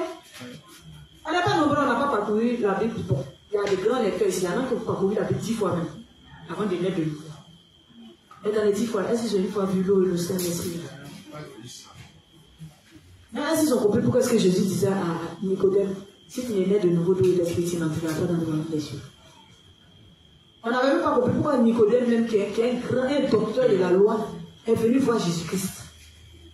En cachette. Et puis en cachette. Mais pourtant, on disait on a lu la Bible beaucoup de fois. On disait aussi que nous aussi, on avait des acquis. On avait des appuis. Mais quand on est de nouveau, on se rend compte que on n'a jamais lu. Franchement, on n'a jamais lu la Bible. Amen. Amen. Parce que moi-même, tabernacle, c'est quand je suis né de nouveau. C'est là que je suis qu'il y a un tabernacle dans la Bible. Tabernacle. C'est quand je suis né de nouveau. Et je suis qu'il y avait tabernacle dans la Bible. Parce que moi-même, je ne sais pas où Exode se trouvait dans la Bible. Avant de naître de nouveau. Mais c'est parce que là où il était parti, il y a le semblant de légalisme qu'il avait fait là. On m'avait tellement malmené dedans que moi, j'ai dit à Dieu, il n'y a pas l'âme en fait. C'est grâce à ça là. Et je suis né de nouveau. Amen. Donc, on doit écouter seulement avec nos oreilles, puis croire de nos cœurs. C'est fini. Or, pour écouter, il faut te boucher ses oreilles. Donc, enlève ton intelligence, mets de côté. Fais comme si ta tête est vide. Et puis, écoute seulement. Au fur et à mesure, même si tu penses que tu as des questions, écoute jusqu'à la fin. Souvent, quand on vient nous prêcher l'évangile, on pense qu'on a tellement de questions. Écoute le développement de la chose. Jusqu'à la fin, tu auras la réponse à toutes tes questions. Parce qu'il n'y a pas deux vérités qui rendent libre. C'est la vérité qui rend libre. Parce que pendant que tu es en train d'écouter, là, tes chaînes sont en train de se briser comme ça. C'est pas comme les légalistes, en ce moment où ils sont en train de parler, des chaînes sont en train de se briser, c'est pas ça. Chaîne qui se brise et puis le lendemain, chaîne est là, quoi. C'est pas de ça qu'on parle. Lui, quand il t'a affranchi, tu as affranchi véritablement. Toujours. Amen. Donc, il faut croire. Tu écoutes et puis tu crois, c'est fini, c'est tout ce qu'on t'a demandé. Amen. En faisant cela, nous devons recevoir le salut et devenir ceux qui ont la vie éternelle. S'il y a quelqu'un parmi vous qui croit inconditionnellement en Jésus comme le Sauveur, sans même connaître l'évangile de l'eau et de l'esprit, alors cette personne doit réaliser combien une telle foi est ignorante. Amen. Amen. Donc vous voyez, quand la nouvelle confession de foi, est tellement bienvenue, on doit toujours, quand on fait la confession de foi, ne voyons pas les pécheurs en des personnes qui ne sont pas dignes de recevoir l'évangile de l'eau et de l'esprit. Même les pseudo-leaders d'église, on ne doit pas se dire qu'elles ne méritent pas qu'on leur prêche l'évangile. Non. On doit prier Dieu pour que Dieu crée les circonstances pour qu'on puisse leur donner aussi l'évangile. Parce que tout ce qu'ils sont en train de faire, eux ne se rendent pas compte qu'ils sont dans le faux. En fait, ils ne se rendent pas compte que ça va les amener en enfer. Mais nous le sachons, on doit faire quoi? On doit demander l'aide à Dieu pour que Dieu crée les circonstances, pour qu'on leur apporte aussi la vérité qui va les affranchir. Amen. Donc c'est ça. C'est ce qui doit motiver la vie du juste. Quand tu vois les âmes péchereuses autour de toi, qui sont en train de couler sous le poids de leur péché, ça ne te fait rien. Tu dois revoir ta foi. Parce que tu dois aimer ton prochain. Celui qui n'est pas né de nouveau, c'est ton prochain. Amen. C'est ton prochain. Donc, tu ne dois pas te dire que non, tel ne mérite pas, tel mérite, tel ne... Voilà pourquoi j'ai dit que même avant que tu ne naisses de nouveau, si tu avais eu des querelles avec des gens de ton quartier, même s'ils t'ont frappé dans la bagarre, c'est pas un problème, tu es né de nouveau, toutes les choses anciennes sont passées. Fais ta brasse de ça. Règle tes problèmes, parce que ces âmes aussi méritent de naître de nouveau. Amen. Ne te dis pas que comme j'ai reçu l'évangile aujourd'hui, je vais me venger. Tu te venges de quoi?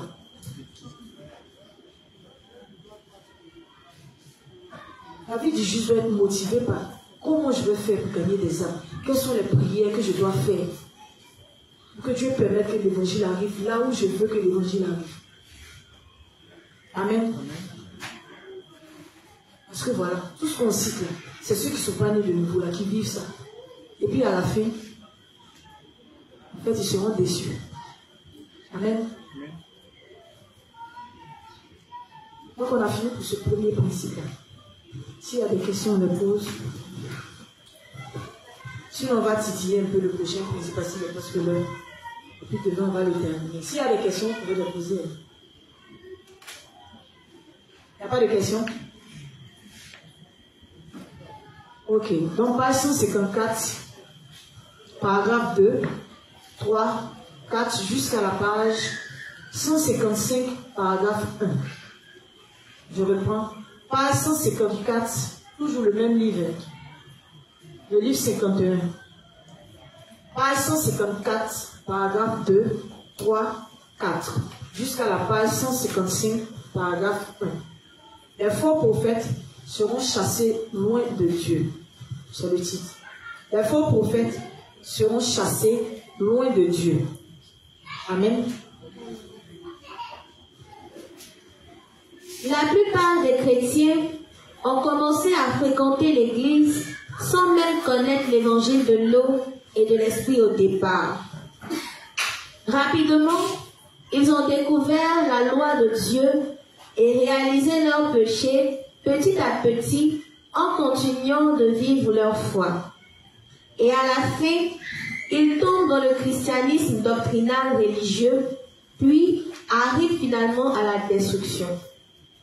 Cependant, il peut aussi y avoir certaines personnes qui reçoivent la rémission des péchés pour avoir connu l'évangile de l'eau et de l'esprit par la bénédiction de Dieu et ayant cru dans leur cœur.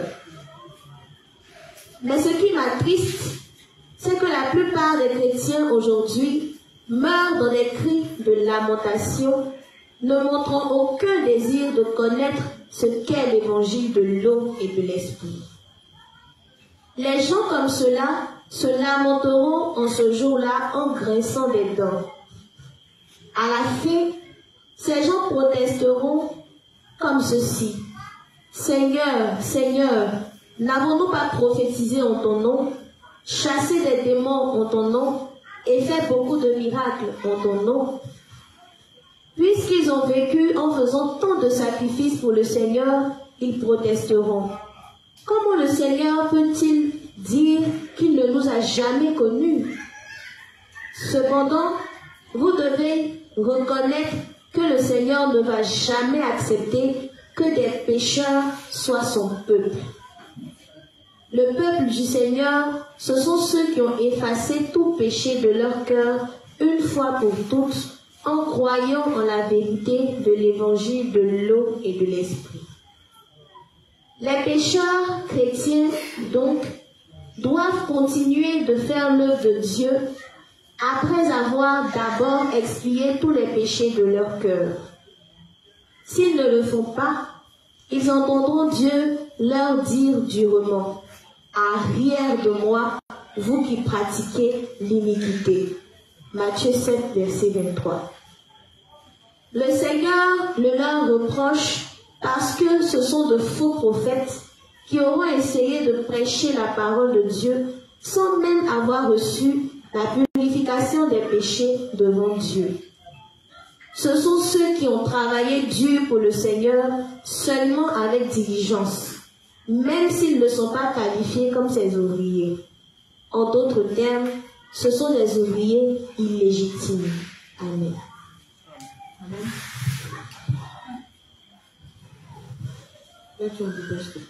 La plupart des chrétiens ont commencé à fréquenter l'Église sans même connaître l'évangile de l'eau et de l'esprit au départ. Rapidement, ils ont découvert la loi de Dieu et réalisé leurs péchés petit à petit en continuant de vivre leur foi. Amen. Donc le révérend dit quoi? Au départ, il y a des gens qui disent qu'ils ont cru en Jésus. Bon, les pseudo-chrétiens. Au départ, quand ils croient en Jésus, c'est pas avant de connaître, quand ils ont commencé à fréquenter l'église, c'était sans être né de nouveau. C'était seulement en ayant cru en Jésus comme Seigneur et Sauveur. Alors, généralement, quand ils présentent leur Jésus comme Seigneur et Sauveur, c'est le Jésus qui est venu seulement sur la croix. Il a payé le prix des péchés. Donc c'est le Jésus qui est venu seulement avec le sang. N'est-ce pas? Donc c'est un Jésus qui n'est pas compris. D'accord? Donc, quand ils sont venus dans l'église rapidement, n'ayant pas été nés de nouveau d'eau et d'esprit, donc étant restés avec leur péché intact, on dit rapidement ils ont découvert la loi de Dieu et réalisé leur péché petit à petit en continuant de vivre leur vie de foi. Donc, pendant qu'ils étaient à l'église, ils ont découvert la loi de Dieu et la loi de Dieu leur a montré petit à petit qui ils sont. D'accord? Maintenant, on continue, on dit, et à la fin, ils tombent dans le christianisme doctrinal religieux, puis arrivent finalement à la destruction. Donc, quand on présente la loi, comme Moïse l'avait fait avec le peuple d'Israël, quand la loi a été présentée, ils ont dit quoi? Succinctement, la première chose qui est venue, c'est que nous le pouvons. Nous le ferons. Donc nous-mêmes, quand on a été au légaliste, on nous demandait de ne pas voler, de ne pas mentir. Si on veut plaire à Jésus, là, on doit respecter la loi. On a dit quoi? C'est ça seulement. J'ai dit, c'est pas pour ne pas mentir. On fait effort à ne pas mentir. Mais c'est quand on a commencé à fréquenter les églises, là, on s'est rendu compte que malgré tous nos efforts, là,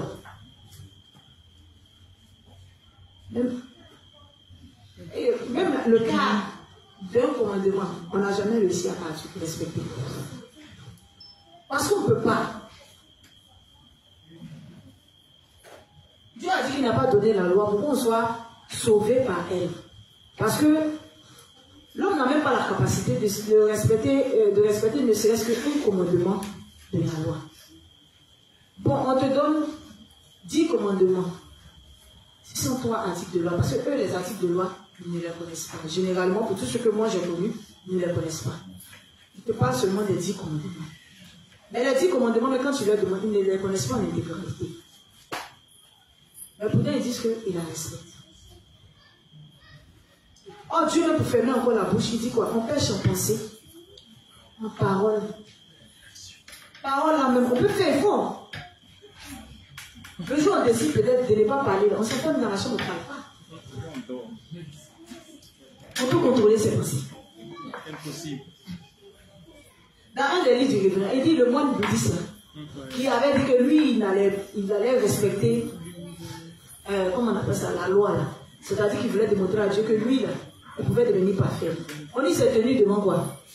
C'est devant une montagne ou bien devant un mur. Pendant combien d'années? C'est 10 ans, non? Le père, s'il ne tombe pas, c'est 10 ans dans les pères. Il est resté comme ça. Il ne parle pas. Il ne parle pas. Il ne tourne pas, il reste comme ça. Et quand il a fini, là, après 10 ans, il est bien dit quoi? La véracité. Ses pensées, de toute façon, il a péché dans ses pensées jusqu'à... C'est pas possible. Tu ne peux pas contrôler tes pensées. Dieu a verrouillé, il a fait de telle sorte que tu viens lui dire, Seigneur, tu es fort.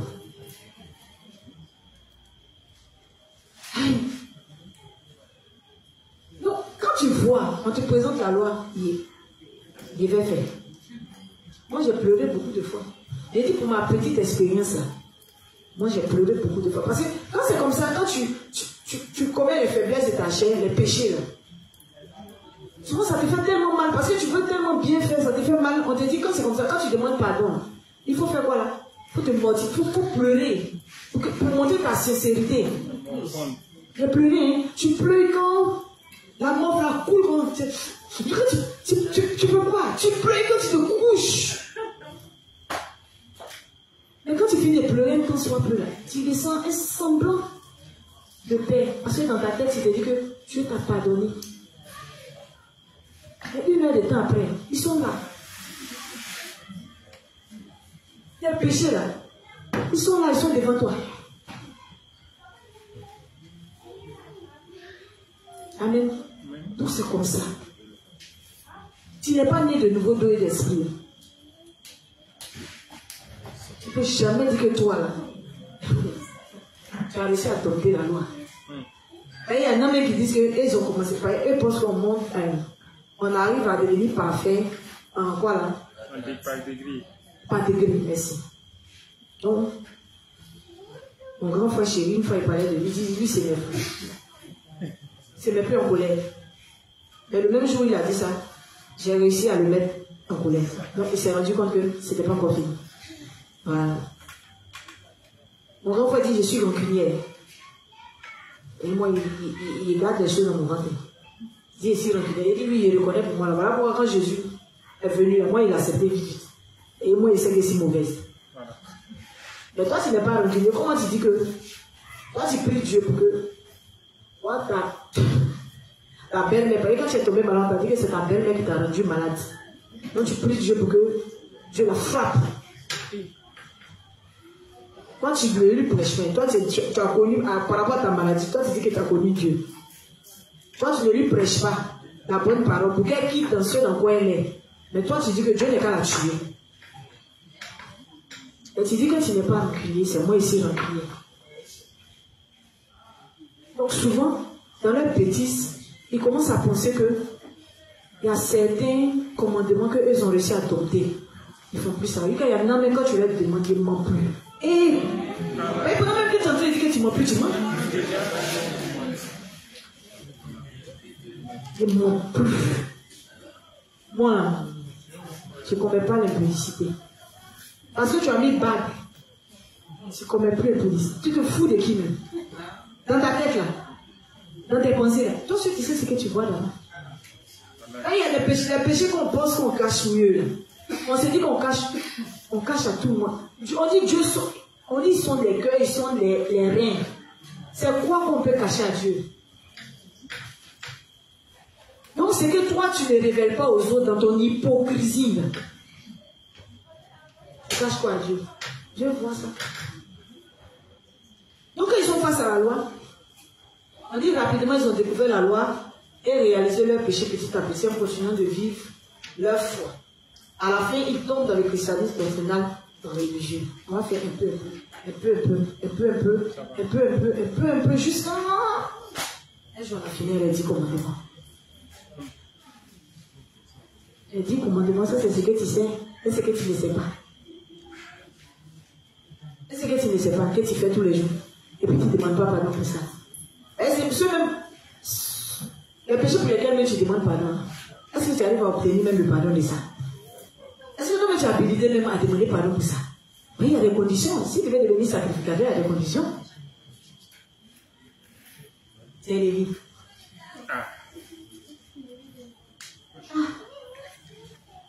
Et tout ça aussi, quand on l'a dit, là, ils disent que non, c'est à cause de ça Jésus est venu sur la croix. Jésus a pris tous nos péchés, mais Jésus nous a donné maintenant la capacité de pouvoir nous-mêmes demander pardon pour nos péchés. À quel moment Jésus a dit ça? Question. On dit vous connaîtrez la vérité et la vérité vous rendra libre. Donc tant que tu n'es pas libre, tu es fou. Amen. Cependant, il peut aussi y avoir certaines personnes qui reçoivent la rémission des péchés pour avoir connu l'évangile de l'eau et de l'esprit par la bénédiction de Dieu et ayant cru dans leur cœur. Donc, pour ceux qui sont là-bas, là, qui commencent à se poser des questions, qui sont fatigués parce que malgré tous les pardons et témoins, ils ne sont pas bien au-dedans d'eux, puis ils commencent à jeter des regards à côté, puis demander à Dieu, tiens où même. C'est ceux-là. On vient leur prêcher l'évangile. Ils écoutent avec les oreilles, puis quoi avec le cœur, et puis ils naissent de nouveau. Parce que quand tu n'as pas été malmené par la loi, là, tu ne cherches pas Dieu. Mais quand tu es malmené par la loi, et puis tu penses que tu as la capacité de pouvoir, c'est-à-dire contrer les coups de la loi, là, tu ne vas jamais naître de nouveau. Tu ne vas jamais naître de nouveau. La loi te façonne et puis tu te dis que j'ai jamais levé et frappé la loi. Tu ne vas jamais naître de nouveau. Alors quand la loi te frappe, et puis tu es couché, tu es dans la boue, tu ne peux plus lever ton doigt. C'est là que tu dis Seigneur, il est écouté maintenant. Quand tu dis tu es où là, ça veut dire que tu es fatigué. Parce que quand nous on a été chargés et fatigués, c'est en vitesse que moi je suis sorti de la chambre. À cause d'un seul verset. Tu ne diras pas racat. Moi je dis en vérité, celui qui dit racat même à son enfant, on dit il est comparable à celui qui a tué. Je suis sorti en vitesse. Mais si c'est racat, c'est mon quotidien. C'est mon quotidien. Même souvent pour lui et toi, je te dis. On dit si tu as fait ça, toi et puis celui qui a tué, vous n'êtes pas différents. Alors que nous on se disait qu'il y en a qui étaient pires. Parce que même quand on légalise ça, il y a des péchés qu'on pense être pires que d'autres. Moi, il y a un légaliste qui est assis, un catholique qui est assis pour une nuit et puis il parlait. Puis là où on est quitté là, il y a un vieux père de 56 ans hein, qui a violé une petite fille de 3 ans. Abomination. Lui, il doit mourir mal. Il y a quelqu'un qui meurt. Il dit, mais ça c'est bon. Ça c'est pas pire comme pour lui là. Mais il dit, Jésus dit, tous les péchés là, on dit, le salaire du péché, c'est la mort. Donc, pourquoi vous catégorisez les péchés? Vous estimez qu'il y a grand péché, il y a petit péché, il y a moyen péché. Donc, pour les petits péchés, là, vous pensez qu'il y a une astuce pour pouvoir s'en sortir. Et puis, pour les grands péchés, là, il n'y a pas d'astuce. Là, on va directement là-bas. Dieu dit, tous les hommes sont faits de la même matière. Donc, tous les hommes sont mauvais. Donc, il n'y a pas de petits péchés, il n'y a pas de grands péchés. Donc, quand tu es fatigué, tu es parti là-bas, tu as vu la loi, tu n'as pas pu tenir avec la loi. Il faut écouter avec tes oreilles. Quand la lumière vient, il ne faut pas fermer ton cœur. Jésus dit, je me tiens à la porte, je frappe. Celui qui m'ouvre, j'entre. Mais s'il a tapé, et tu as fermé, il ne va jamais casser ta porte pour toi. Ce n'est pas un brigand. Amen. Ce n'est pas un brigand. Il a dit, il faut écouter. C'est-à-dire, l'effort seulement que tu as fait dedans, C'est écouter. Si tu penses que c'est fort, il faut écouter son nom. Et puis il faut croire. Amen. Mais ce qui m'attriste, c'est que la plupart des chrétiens aujourd'hui meurent dans des cris de lamentation, ne montrant aucun désir de connaître ce qu'est l'évangile de l'eau et de l'esprit. C'est ce qu'on voit aujourd'hui. Aujourd'hui, il y a beaucoup qui disent que non, on ne peut pas venir dans votre église là. Parce que là-bas, ce sont les jeunes. Non, à cause du fait que ce sont les jeunes seulement qui sont là-bas. Toi, tu préfères aller en enfer. Regardez les arguments stupides comme ça. Parce qu'on est jeune, toi, tu ne peux pas venir chez moi. Jésus, là, il est venu, il avait 95 ans.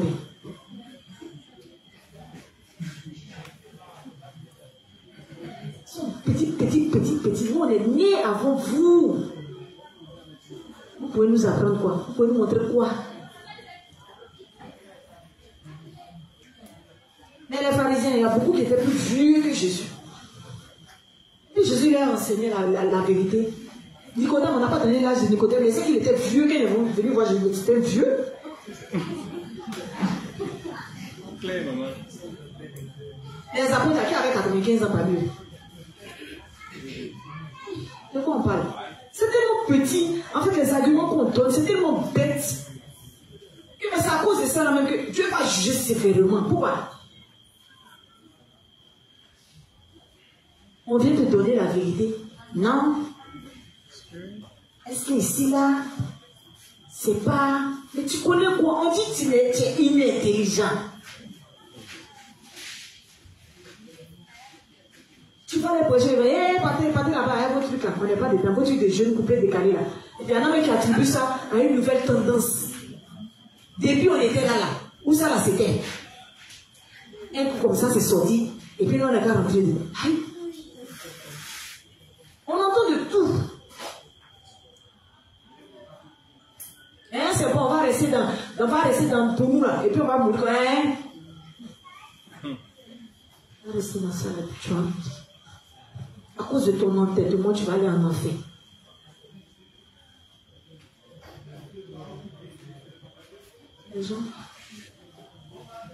Les gens comme cela se lamenteront en ce jour-là en graissant des dents. À la fin, ces gens protesteront comme ceci.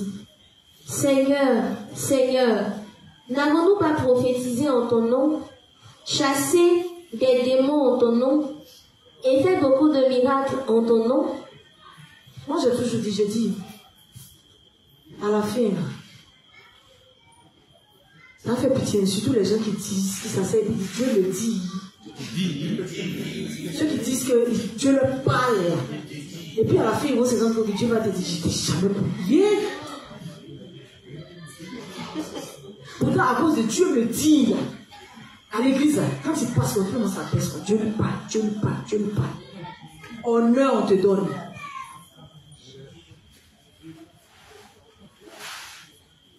Ceux qui se lèvent et puis disent, lève-toi, marche. J'ai tes béquilles là, marche là. Et Satan, il est rusé, hein? Il fait tout ça là. Après ça, il a toujours demandé, ceux qui disaient que Dieu leur parlait, c'était voir des femmes ou bien voir des garçons. Question. Et vraiment, quand vous laissez de nouveau, quand vous demandez ça, vous dites, en fait, je ne me souviens plus. Pourquoi tu te souviens plus? On ne sait pas si c'est voir des garçons, si c'est voir des femmes, mais Dieu parle.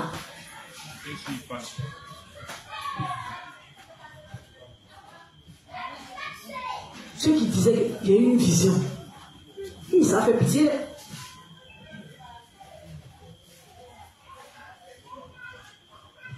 C'est l'évangile seul qui sauve.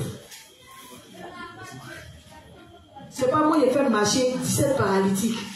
J'ai ressuscité sans mort.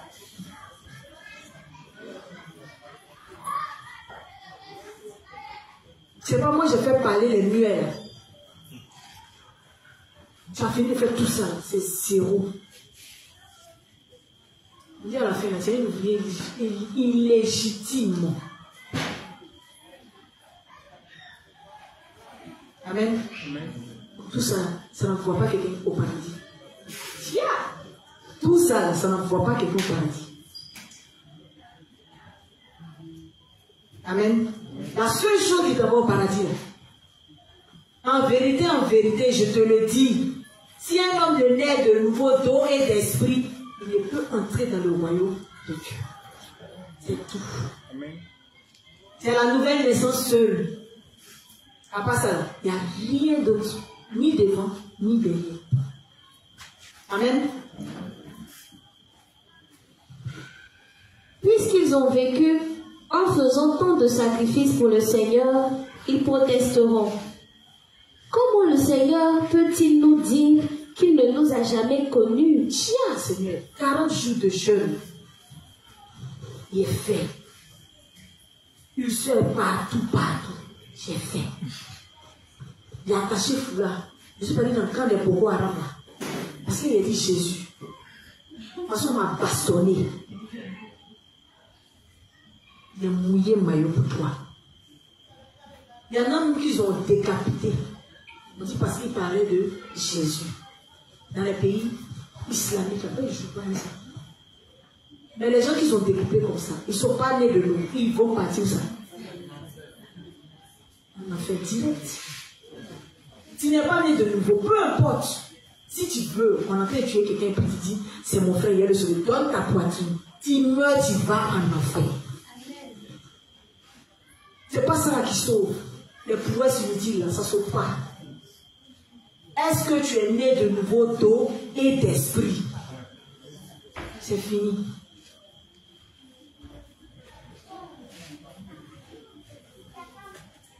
Donc il n'y a pas de compromis à faire quand on va prêcher l'évangile. Il n'y a pas de compromis. Jean fait semblant de te dire que c'est ce que tu es en train de faire. Dieu veut sciencer. Il ne science pas, ce n'est pas un être d'émotion. On dit c'est un être de principe. Principe là, si tu es né d'eau et d'esprit, tu ne peux pas devenir juste. Donc soit c'est ça, soit c'est pas ça.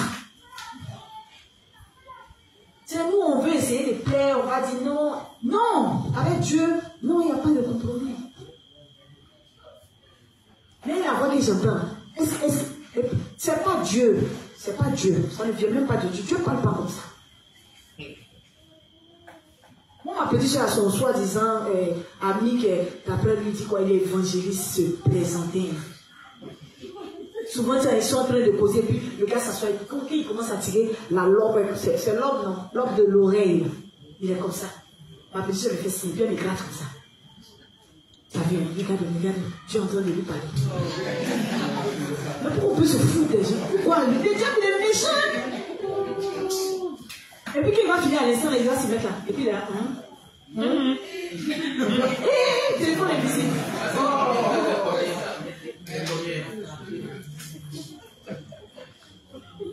Cet après-midi, il était là encore. Quand il a fait, en fait, ce qu'il m'a fait dire qu'il va aller lui donner encore. Oh, les hommes, je cherche pas. Elle me dit, toi, on doit sortir, non, tu dois m'inviter. Tu dois me parler en privé. Ça veut dire qu'il a. Le téléphone invisible a sonné. Comme c'est un charlatan. Et puis comme les hommes même entendent ça, on leur dit, on leur parle de leur avenir. D'ailleurs, on va aller l'écouter. C'est infini. Quand il essaie de briser, c'est-à-dire pour moi, là, est-ce que moi, on me parle. Et puis Dieu me parle. Dieu me dit, mon Dieu me dit que elle ne comprend pas. Donc à la fin, c'est ça qui a fait pitié. Parce que c'est quand il m'a arrêté, si tu es mort dedans, ça me fait mal. Parce que tu connais ta destination. Mais c'est quand il a été regardé, c'est dans la réplique, tu me dit, non, tu avais raison, bien. Je t'avais dit, oh. Mais c'est fini. Mais c'est fini. C'est à cause de tout ça. On ne va pas cesser de prier Dieu, de demander à Dieu de continuer de créer les circonstances pour qu'on puisse leur prêcher l'évangile. Parce qu'ils ne savent même pas jusqu'à quel point Satan se fout d'eux. Et puis ils pensent que, en fait, ils sont en partenariat, ils sont en véritable communion avec Dieu. Alors que Satan, c'était qui s'en mange de lumière. Parce que tu entends Dieu me dit, et tu entends, c'est ça. Et Marabout aussi, quand il va chez lui, là, il ne dit pas, il Ascori. Ouais. C'est une grand-mère qui est penchée, qui est au village là-bas. La Cori a dit ça. C'est ça. Ceux-là, ce sont les marabouts. Comment on appelle ça? C'est une autre forme de maraboutage. Parce que maintenant, on arrive au stade où, chez eux, quand tu arrives, tu amènes un cas, on te dit qu'il faut payer. Comme quand tu vas chez le docteur, là, tu payes la consultation d'abord. Parce que moi, mon petit frère, qui me suit, il fait souvent il pique des crises. La première fois qu'il a fait sa dépression, on l'a amené dans l'église, comment on appelle ça, la synagogue qui a formé mon grand frère. Quand on est arrivé là-bas, on nous a demandé d'abord 50 000 francs. J'ai dit, 50 000 francs. Et puis 50 000 francs, là, pour me faire quoi? Il dit d'abord, vous donnez 50 000 francs. Maintenant, vous donnez 10 000 pour les huiles d'onction. C'est avec ça, on va pour faire des prières, et puis on va le oint d'huile d'onction. Ça fait combien? 60 000 francs. Maintenant, vous devez donner 20 000 pour les appelés qui vont rester avec lui pour faire les séances de délivrance. Ça fait combien? 80 000. Maintenant, quand on va finir tout ça, et puis il sera guéri, vous allez faire une offrande. Quand on dit offrande, c'est selon ce que ton cœur te dit. Mais là, on fixe maintenant l'offrande. Vous allez faire une offrande de 80 000 francs. Donc, ça fait combien? Oh, là où on était, on n'avait rien. C'est pas on n'avait rien qu'on est venu là-bas. Actuellement, c'est ce qui est en vogue là-bas. Même quand ils doivent prier, une fois, moi, j'étais en Saint-Baptiste, quand il vivait avec ma soeur, après la perte de son fils avec elle. En fait, je ne sais pas dans quel mood elle était rentrée. Mais d'abord, elle était très spirituelle. Elle a fait semblant de commencer à respecter la loi. Où la loi l'attendait, là, elle ne savait pas. Donc, elle ne portait plus pantalon, elle ne portait plus culotte. Elle a commencé à porter maxi. Quand elle était chantre, là où elle était. Donc, les jeudis, elle faisait des séances de rassemblement là, où ils viennent, ils vont prier. Donc, ce jour-là, moi, je devais venir. Quand ils faisaient leur cellule, moi, je sortais là, je venais à l'église. Je venais rester un peu chez le pasteur ou bien au QG là-bas, pour perdre de temps jusqu'à ce qu'ils finissent leur cycle. Donc, ce jour-là, il avait commencé à pleuvoir. Et donc, je ne pouvais pas sortir. Donc, comme je ne pouvais pas sortir, elle est venue dans la chambre, m'inviter à participer à ça. Moi, elle vient me trouver, ah, ma grande soeur, bon, comme ça va commencer là, on voulait t'inviter quoi. Je dis merci, bon appétit. Pour le fermer la porte, je vais me reposer. Donc, elle dit, ah, d'accord, pas de problème. Elle est partie. Ils ont commencé, ils ont fait. Quand ils ont fini, ce jour-là, il va appeler Kobo. Mais Kobo, il veut pleuvoir. Il veut faire comme Kobo, il reste dans la chambre. Toi aussi, il faut faire ta confession de foi. C'est dans ton livre, à la pointe, il dit. Donc, quand ils ont fini maintenant, ils ont trouvé à la porte parce que comment on appelle ça, le guide, il doit prendre les gens en aparté. Chacun vient maintenant avec son problème. Donc, ici dans la chambre, et puis j'entends qu'il parle à quelqu'un, et puis il dit, pour ton problème, le problème que tu as expliqué là, il faut faire une offrande de 50 000 francs. Je suis dans la chambre, et puis le gars en train de dire, ah, papa, 50 000 francs c'est beaucoup, hein. On ne peut pas diminuer. Je n'ai pas dit oh, j'ai dit moi-même, j'ai entendu. On ne peut pas diminuer. Et puis il va venir dire, ton problème est trop sérieux. Bon, ce qu'il peut faire, il y en a 5 000 dessus. Il y en a 45 000. Et il y a la bêtise dans laquelle les gens sont en train de mourir. Si on pense que, parce qu'on a des bases un peu partout qui commencent à se dessiner un peu, on n'a pas fini le travail. Le travail est gigantesque. Je l'ai dit ici, c'est gigantesque. Parce que Satan redouble d'efforts. Consultation, on fait, puis les gens sont dedans. Ils payent, ils payent. Donc si on doit se réveiller, et puis réorienter nos prières, on les réoriente. Demandons à Dieu de nous montrer les stratégies. De nous donner même la force même d'être unis d'abord. Parce que quand on est unis là, qu'on apprend, et puis on peut orienter nos prières dans les volontés de Dieu. Mais tu n'es pas uni. C'est toi qui veux sauver ton village. Tu as sauvé quel village? Avant de sauver ton village, toi il faut régler tes problèmes d'abord. Tant que tu n'es pas uni à l'église, tu ne peux pas grandir. Et puis tu n'es pas uni, tu vas finir finir par mourir. Et puis quand tu vas mourir, tu seras comme ceux-là, à qui Dieu va dire arrière de moi. Parce que toi, tu vas penser que c'est l'eau et l'esprit seront le témoignage que tu avais là. C'est ce qui te garantissait le salut. Et puis à la fin, on va te dire que non, on ne t'a jamais connu. Amen. Donc si on doit se réveiller là, réveillons-nous. Si dans toutes les prières qu'on adresse à Dieu là, c'est seulement pour nos projets personnels, où on ne met pas Dieu dedans, qu'on se réveille. À cause on doit confesser notre nature à Dieu, nos cœurs, on doit confesser. Si on a des projets, que nos projets là sont plus grands que le projet de Dieu, allons confesser à Dieu. Pourquoi ton projet va dépasser le projet de Dieu? Pourquoi? Quand tu veux construire building, tu finis de construire, Dieu a quoi dedans? Moi, si j'ai dit ici, le révérend dit que si Dieu n'a pas son intérêt dans ce qu'on est entré vers ses fins, c'est futile, c'est inutile. C'est une perte de temps.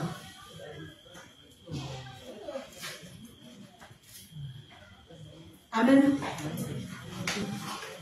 Pardonnez, aujourd'hui j'ai clignoté qu'à 21h, donc je vous demande pardon. On va terminer là, demain on va continuer. D'accord? Cependant, vous devez reconnaître que le Seigneur ne va jamais accepter que des pécheurs soient son peuple. Amen. La lumière ne peut pas cohabiter avec les ténèbres. C'est pas possible. Donc tu ne peux pas dire que tu es pécheur et puis tu es enfant de Dieu. Et c'est par humilité qu'on dit qu'on est pécheur. Tu as vu ça ou ça? Vous n'êtes même pas humble. Vous êtes là, je suis juste. La humilité dit que vous êtes pécheur. Pourquoi? On n'est plus pécheur, on a regardé qu'on est pécheur. Pourquoi? On est un pécheur devant un enfer. Tu dis que tu es enfant de Dieu, et puis tu es trop humble. C'est vrai que tu es humble que tu dis que je suis pécheur. Et puis tu dis que tu vas partir au paradis. Pourquoi? Tu ne vas pas là-bas. Les pécheurs vont en enfer. Donc les pécheurs ne peuvent pas se constituer en assemblée. Les pécheurs ne peuvent pas venir se constituer en enfant de Dieu. Ce n'est pas possible. Dieu ne les reconnaîtra jamais comme ses enfants. Amen. Le peuple du Seigneur, ce sont ceux qui ont effacé tout péché de leur cœur une fois pour toutes, en croyant la vérité de l'évangile de l'eau et de l'esprit. Les pécheurs chrétiens, donc, doivent continuer de faire l'œuvre de Dieu après avoir d'abord expié tous les péchés de leur cœur. Amen. Donc, c'est quand on est né de nouveau seulement qu'on peut faire l'œuvre de Dieu. Amen. Amen. Sans ça, on ne peut pas. Tout ce qu'on est en train de faire, c'est jamais l'œuvre de Dieu, mais c'est l'œuvre du diable. Amen. S'ils ne le font pas, ils entendront Dieu leur dire durement: arrière de moi, vous qui pratiquez l'iniquité. Matthieu 7, 23. Le Seigneur le leur reproche parce que ce sont de faux prophètes qui auront essayé de prêcher la parole de Dieu sans même avoir reçu la purification des péchés devant Dieu. Ce sont ceux qui ont travaillé dur pour le Seigneur seulement avec diligence, même s'ils ne sont pas qualifiés comme ses ouvriers. En d'autres termes, ce sont des ouvriers illégitimes. Amen. En fait, terminer le révérend, je vais dire que malgré tout ce qu'ils ont fait là, s'ils ne sont pas nés de nouveau de l'esprit, ils ont fait ça de la. Amen. Amen. Voilà. Donc pour pouvoir travailler pour Dieu, il faut être enfant de Dieu d'abord. Il faut naître de nouveau d'eau et d'esprit. C'est en cela seulement qu'on peut se reconnaître en tant qu'enfant de Dieu, que Dieu peut nous reconnaître comme étant ses enfants. Et puis, nous donner aussi, nous aider aussi à faire sa volonté. Amen. Sans quoi, on dit ouvrier illégitime. Dieu t'a jamais connu, il te dira arrière de moi. Amen. Amen. Okay. Donc pour les questions, on va laisser à demain. Je vous ai pris beaucoup de temps. Excusez-moi encore. On va prier pour la fin. Donc les justes ensemble disons merci à Dieu pour ce moment et confions-lui notre retour à la maison. Prions. Seigneur Père éternel, nous te disons merci. Merci infiniment pour cette grâce que tu permets que nous recevions tes bénédictions en leur saison. Merci Seigneur de ce que tu nous as permis de ruminer toute cette parole et que nous puissions réorienter nos prières. Merci Seigneur de ce que tu as accompagné chacun d'entre nous à la maison sain et sauf, que tu as permis que nous puissions avoir notre nourriture quotidienne et que tu as gardé nos cœurs fidèles et unis à ton Église. En ton nom, nous avons prié. Amen.